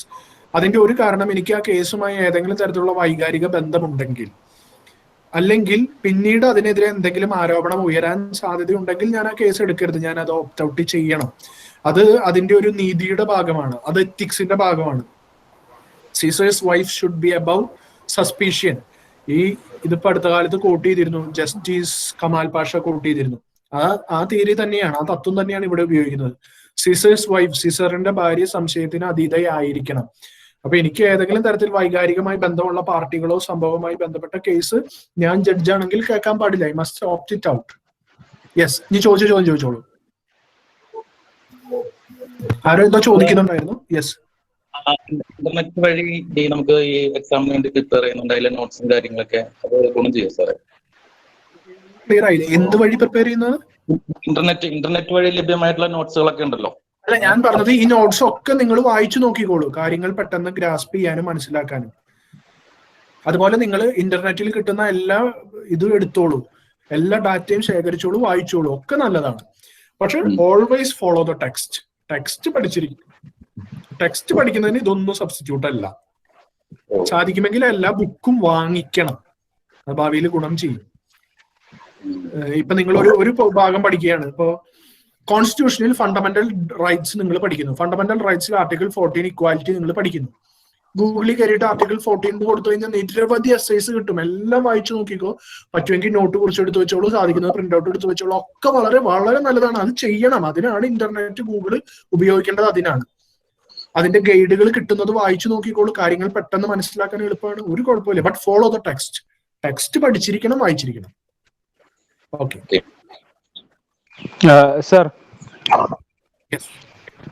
Sir, ഇപ്പം APP ആവാനുള്ള മിനിമം ക്വാളിഫിക്കേഷൻ എന്ന് പറഞ്ഞാല് 7 years ഓഫ് പ്രാക്ടീസ് അല്ലേ? ഞാനിപ്പം എൻറോൾ ചെയ്ത് 1 വർഷം പ്രാക്ടീസ് ചെയ്ത് പിന്നെ ഒരു 4, 5, 6 വർഷം ഞാൻ വേറൊരു കോർപ്പറേറ്റിന് വേണ്ടി വർക്ക് ചെയ്യാണ്. അപ്പം അത് പ്രാക്ടീസിന്റെ ആ ഒരു വർഷത്തിന്റെ എണ്ണത്ത് കൂട്ടാൻ പറ്റുമോ?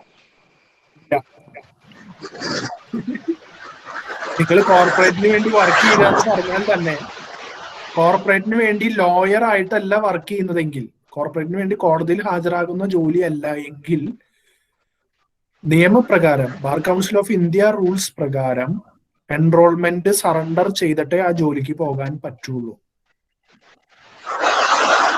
ക്ലിയർ ആയി എന്ന് വിചാരിക്കുന്നു. ജോലിക്ക് പോകാൻ പറ്റില്ല. ക്ലിയർ ആയി. അപ്പൊ അത് പ്രാക്ടീസ് ആയിട്ട് കൂട്ടാൻ പറ്റില്ല എൻറോൾമെന്റ് സറണ്ടർ ചെയ്തിട്ടുണ്ടെങ്കിൽ. അപ്പം ഒരു കമ്പനിയുടെ ലീഗൽ അഡ്വൈസർ ആയിട്ട് വർക്ക് ചെയ്യുന്നതാണെങ്കിൽ പ്രശ്നമില്ല. Legal adviser in the sense നിങ്ങൾ കമ്പനിയുടെ വക്കീലായിട്ടാണെങ്കിൽ. മനസ്സിലായോ? ഓക്കെ. ലീഗൽ അഡ്വൈസർ ആയിട്ട് അവിടെ ഓഫീസിൽ പോയിരുന്ന് കമ്പനി ശമ്പളം മേടിക്കുന്നു, കോടതി പോകുന്ന പരിപാടി ഇല്ലെങ്കിൽ, കമ്പനിയുടെ പേറോൾസിൽ നിങ്ങളുള്ള കമ്പനി ഉദ്യോഗസ്ഥനാണെങ്കിൽ നിയമപ്രകാരം നിങ്ങൾ ഇത് സറണ്ടർ ചെയ്യണം, എൻറോൾമെന്റ് സറണ്ടർ ചെയ്യണം. അപ്പൊ അത് പ്രാക്ടീസ് ആയിട്ട് കൂട്ടില്ല. നേരെ തിരിച്ച് നിങ്ങൾ കമ്പനിയുടെ വക്കീലാണെങ്കിൽ കമ്പനിയുടെ പേറോൾസിൽ നിങ്ങൾ ഉണ്ടാവില്ല. കമ്പനി പെർ കേസിന് നിശ്ചയിക്കുന്ന ഫീസും മാസാമാസം തരുന്ന ഒരു തുകയും ഉണ്ടാവുള്ളൂ. നിങ്ങൾ കോടതിയിൽ തന്നെ, ഏത് കോടതിയിലാണോ നിങ്ങൾ പ്രാക്ടീസ് ചെയ്യുന്നത് ആ ബാറിലെ മെമ്പർ ആയിരിക്കും നിങ്ങൾ. അപ്പൊ അത് പ്രാക്ടീസ് ആയിട്ട് കൂട്ടാം.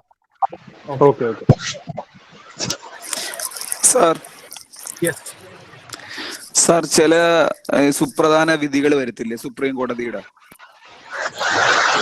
അതിന്റെ അടിസ്ഥാനത്തിൽ ഈ ഭൂരിപക്ഷ വിഭാഗക്കാർക്ക് മാത്രമായിട്ട് ചില ഭാഗങ്ങൾ വ്യക്തമായിട്ട് കൊടുക്കുന്നുണ്ട്. ഉദാഹരണത്തിന് ബാബരി മസ്ജിദ് വിധി.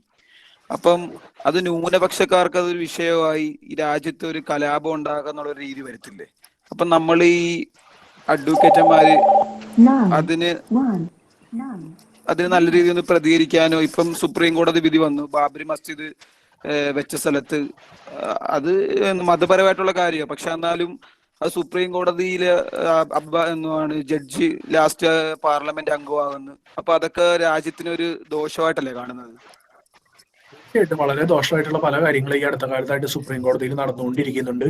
ഈ രാജ്യത്തിന്റെ ചരിത്രത്തിൽ ആദ്യമായിട്ട് 3 ജഡ്ജിമാര് 2018 ജനുവരി മാസത്തിൽ justice Kurian Joseph, justice Ranjan Gogoi, justice Chelameswar 3 ജഡ്ജിമാർക്ക് ഓപ്പൺ ആയിട്ട് പ്രസ് മീറ്റ് നടത്തേണ്ടി വന്നു 47 ശേഷം, സ്വാതന്ത്ര്യം കിട്ടിയതിന് ശേഷം. അതെ. അപ്പൊ കഴിഞ്ഞ ദിവസമൊക്കെ ന്യൂസിലൊക്കെ ആദ്യമായിട്ട് ഞാൻ ഇത് പറഞ്ഞു തീർക്കട്ടെ, ഒരു മിനിറ്റ്. അപ്പൊ അവർക്ക് ആദ്യമായിട്ട് നടത്തേണ്ടി വന്നതിന്റെ കാരണം അവർ പറഞ്ഞ പ്രധാന ആരോപണം സുപ്രീം കോടതിയുടെ പോക്ക് ശരിയല്ല എന്നാണ്. സുപ്രീം കോടതി 3 ജഡ്ജിമാരാണ് രാജ്യത്തെ മുഴുവൻ അഭിസംബോധന ചെയ്തത് പ്രസ് മീറ്റ് നടത്തിക്കൊണ്ട്. ഇപ്പൊ എടുത്ത് കണ്ടംപ്റ്റ് ഓഫ് കേസ്, കോടതി അലക്ഷ്യ കേസ് നമ്മുടെ പ്രശാന്ത് ഭൂഷണെതിരെ വന്നത് നിങ്ങൾ കണ്ടു കാണും. അത് അദ്ദേഹത്തിന്റെ ഒരു ട്വിറ്റർ പോസ്റ്റാണ് അതിന്റെ ആദ്യത്തെ റീസൺ. കാരണം അതിൽ അദ്ദേഹം പറഞ്ഞത് കഴിഞ്ഞ സുപ്രീം കോടതിയിലെ കഴിഞ്ഞ 4 ജഡ്ജസ് കഴിഞ്ഞ 6 കൊല്ലത്തെ പോക്ക് ഇതൊന്നും ശരിയല്ല. 4 പേര് 16 പേരിൽ 4 പേരോളം പൂർണ്ണമായിട്ടും കറപ്റ്റഡ് ഒക്കെയാണ്. ഇത്തരത്തിലുള്ള കാര്യങ്ങൾ പറഞ്ഞതിനാണ് കോടതി ലക്ഷ്യം വന്നത്. അതുപോലെ തന്നെ ചീഫ് ജസ്റ്റിസ് ആയിട്ടുള്ള ബോബ്ഡെ ഒരു ഹാർലി ഡേവിസൺ ബൈക്കിലിരുന്നുള്ള ഫോട്ടോ സോഷ്യൽ മീഡിയയിൽ പങ്കുവച്ചു. അതിനെ വെറുതെ ഒന്ന് കളിയാക്കി, വലിയ കാര്യമായിട്ടൊന്നുമല്ല. സുപ്രീം കോടതി പോലും ഷട്ട് ഡൗൺ മോഡിലുള്ളപ്പോൾ മാസ്ക് വെക്കാതെ ഹാർലി ഡേവിസണിൽ കയറിയിരിക്കുന്നു, അതിങ്ങനെ ഇടാമോ എന്ന് ചോദിച്ചു. ചുമ്മാ വളരെ ഒരു രസത്തിൽ എടുക്കാവുന്ന ഒരു കാര്യത്തിന് പിടിച്ചിട്ടാണ് കോടതി അലക്ഷ്യ കേസ് വന്നത്. അപ്പോൾ കോടതിക്ക് പ്രശ്നങ്ങളുണ്ട്, അതിന് പൊളിറ്റിക്കൽ ഇൻഫ്ലുവൻസ് ഉണ്ട്, പല പ്രശ്നങ്ങളും ഉണ്ടാവും. പക്ഷെ അതിനൊക്കെ എതിരെ നമ്മളാണ് പ്രതികരിക്കേണ്ടത് വക്കീലായി കഴിഞ്ഞതിന് ശേഷം. ഇപ്പൊ ഇതൊരു ലോ കോളേജിന്റെ ആരംഭമായതുകൊണ്ടും ഇൻഡക്ഷൻ പരിപാടി ആയതുകൊണ്ടും ഞാൻ അതിനെ പറ്റി കൂടുതൽ കമന്റ് ചെയ്യുന്നില്ല. കാരണം നിങ്ങൾ ഈ ഇരിക്കുന്നവർ കേൾക്കുന്നവരുടെ തന്നെ പൊളിറ്റിക്കൽ വ്യൂസ് ഡിഫറെന്റ് ആയിരിക്കും, ഈ കാര്യങ്ങളെ കുറിച്ചുള്ള അഭിപ്രായം ഡിഫറെന്റ് ആയിരിക്കും. ഇത്തരത്തിലൊരു ഡിബേറ്റിനുള്ള വേദിയല്ല ഇത്. അതുകൊണ്ട് കൂടുതൽ ഞാൻ പറയുന്നില്ല. അപ്പൊ പറഞ്ഞ കാര്യങ്ങളെ കുറിച്ചുള്ള സംശയം ചോദിക്കാം. Sir, can you give your phone number? Okay, 8281312729. എന്റെ പേര് advocate Fijo Joseph, PHIJO, Fijo Joseph. Number once again 8281312729. Any more questions? Sir, good afternoon. Yes. Sir, Yes. ില്ലായിരുന്നോ ഈ ലോ ബുക്സ് വായിക്കുമ്പം നമ്മൾ ജസ്റ്റ് ഒന്ന് കുറച്ചൊന്ന് വായിക്കുമ്പോഴേക്കും ഉറങ്ങിപ്പോവും, അങ്ങനത്തെ ഒരു ഇതാണ് ഫസ്റ്റ് സെമിസ്റ്ററുകാർക്കും അങ്ങനെ പറഞ്ഞില്ലായിരുന്നു. അപ്പൊ നമുക്ക് അത് ഓവർകം ചെയ്യാനായിട്ട് എന്തെങ്കിലും ടിപ്സ് പറഞ്ഞുതരാമോ? അതിനാണ് ഞാൻ ആദ്യം പറഞ്ഞത് സ്ക്രാപ്പ് ബുക്ക് മെയിൻറ്റെയിൻ ചെയ്യുക. അതിന് സ്ക്രാപ്പ് ബുക്ക് മെയിൻറ്റെയിൻ ചെയ്യണമെങ്കിൽ ഒരു നാഷണൽ ഡെയിലി വായിക്കണം. ഒപ്പം തന്നെ ഒരു നാഷണൽ ഓർ ഇന്റർനാഷണൽ ന്യൂസ് ഒരേ സമയത്ത് ടിവിയിൽ, ഇംഗ്ലീഷ് ന്യൂസ് ആണ് ഉദ്ദേശിച്ചത്, കാണുന്നത് നല്ലതാണ്. ഈ സ്ക്രാപ്പ് ബുക്ക് മെയിൻറ്റെയിൻ ചെയ്ത് തുടങ്ങിയാൽ, കാരണം നമ്മുടെ ചുറ്റും സംഭവിക്കുന്ന കാര്യങ്ങൾ നിയമവുമായി ബന്ധിപ്പിച്ച് പഠിക്കാൻ തുടങ്ങിക്കഴിഞ്ഞാൽ ഇൻട്രസ്റ്റ് വരും. അങ്ങനെ വരുത്താൻ പറ്റുള്ളൂ. ആ ഇൻട്രസ്റ്റ് കിട്ടിക്കഴിഞ്ഞാൽ പിന്നെ വായിക്കുന്നത് ഡ്രൈ ആയിട്ട് തോന്നില്ല. കാരണം നമ്മൾ കീനായിട്ട് ഓരോ വാക്കും വായിക്കും. എവിടെയാണ് ഒരു ലൂപ്പ് ഹോൾ ഉള്ളത്, എവിടെയാണ് ഒരു പഴുതുള്ളത്, എന്തുകൊണ്ടാണ് എങ്ങനെ തന്നെയാണോ ടെക്സ്റ്റ് പറഞ്ഞിരിക്കുന്നത് എന്നൊക്കെ അറിയാൻ. Okay sir, thank U.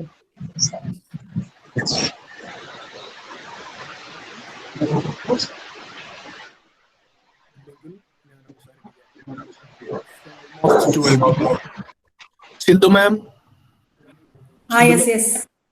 കഴിഞ്ഞു തോന്നുന്നു അല്ലേ? അപ്പോ വളരെ നല്ലൊരു സെഷൻ ആയിരുന്നു. ഞാൻ ഒരു താങ്ക്സ് പറയാനായിട്ട് ഐ എം ഇൻവൈറ്റിംഗ് പ്രിയങ്ക, എന്റെ കൊളീഗ് പ്രിയങ്കയെ ഇൻവൈറ്റ് ചെയ്യാം. മജിസ്ട്രേറ്റ് ടെസ്റ്റ്, ഇവിടെ ഒരു ചോദ്യം കൂടി ഉണ്ട്, ഒറ്റ മറുപടി. മജിസ്ട്രേറ്റ് ടെസ്റ്റ് നിങ്ങൾക്ക് തുടക്കത്തിൽ തന്നെ, കരിയറിന്റെ തുടക്കത്തിൽ തന്നെ എഴുതാതെ ടെസ്റ്റ് പാസ്സായാൽ മതി. ഡിസ്ട്രിക്ട് മജിസ്ട്രേറ്റ് ആണെങ്കിൽ 5 വർഷത്തെ പ്രാക്ടീസ് വേണം. ബാക്കി കൂടുതൽ കാര്യങ്ങൾ നിങ്ങൾക്ക് അവിടെ ചോദിച്ചാൽ അറിയില്ലെങ്കിൽ ജസ്റ്റ് ഗൂഗിൾ ചെയ്താലും കാണും. ഇവിടെ ഒരു ടൈപ്പ് ചെയ്ത് വന്ന ചോദ്യത്തിന് മറുപടി പറഞ്ഞേ ഉള്ളൂ. നന്ദി പറയുന്ന ആള് പറഞ്ഞോളൂ. Okay,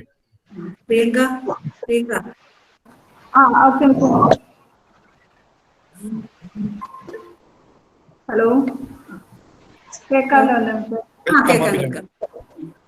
Okay, thank you, Vijay sir. Thank you for your interesting, excellent and informative session.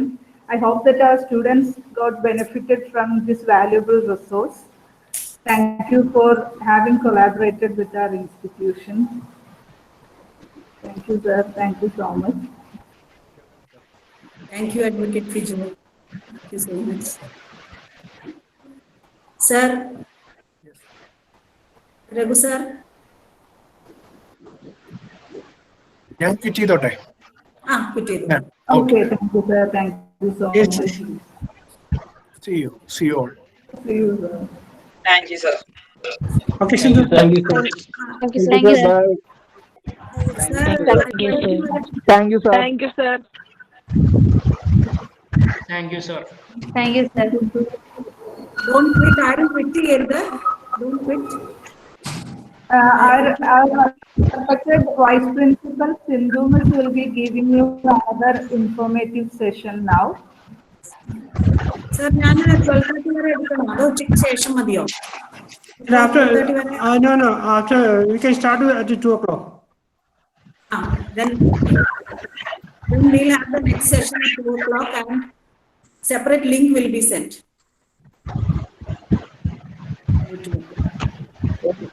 Mr. ഉച്ചയ്ക്ക് ശേഷമാണോ? ഉച്ചയ്ക്ക് ശേഷം സാർ ഇപ്പൊ പറഞ്ഞു ഉച്ചയ്ക്ക് ശേഷം. Okay. Then a separate link will be sent to your group, WhatsApp group. You can join by 2 o'clock. Okay. Thank you. Thank you, ma'am. Okay. Thank you, ma'am. Okay. Thank you, ma'am. Thank you, ma'am. Thank you, ma'am. Okay. Thank you, ma'am.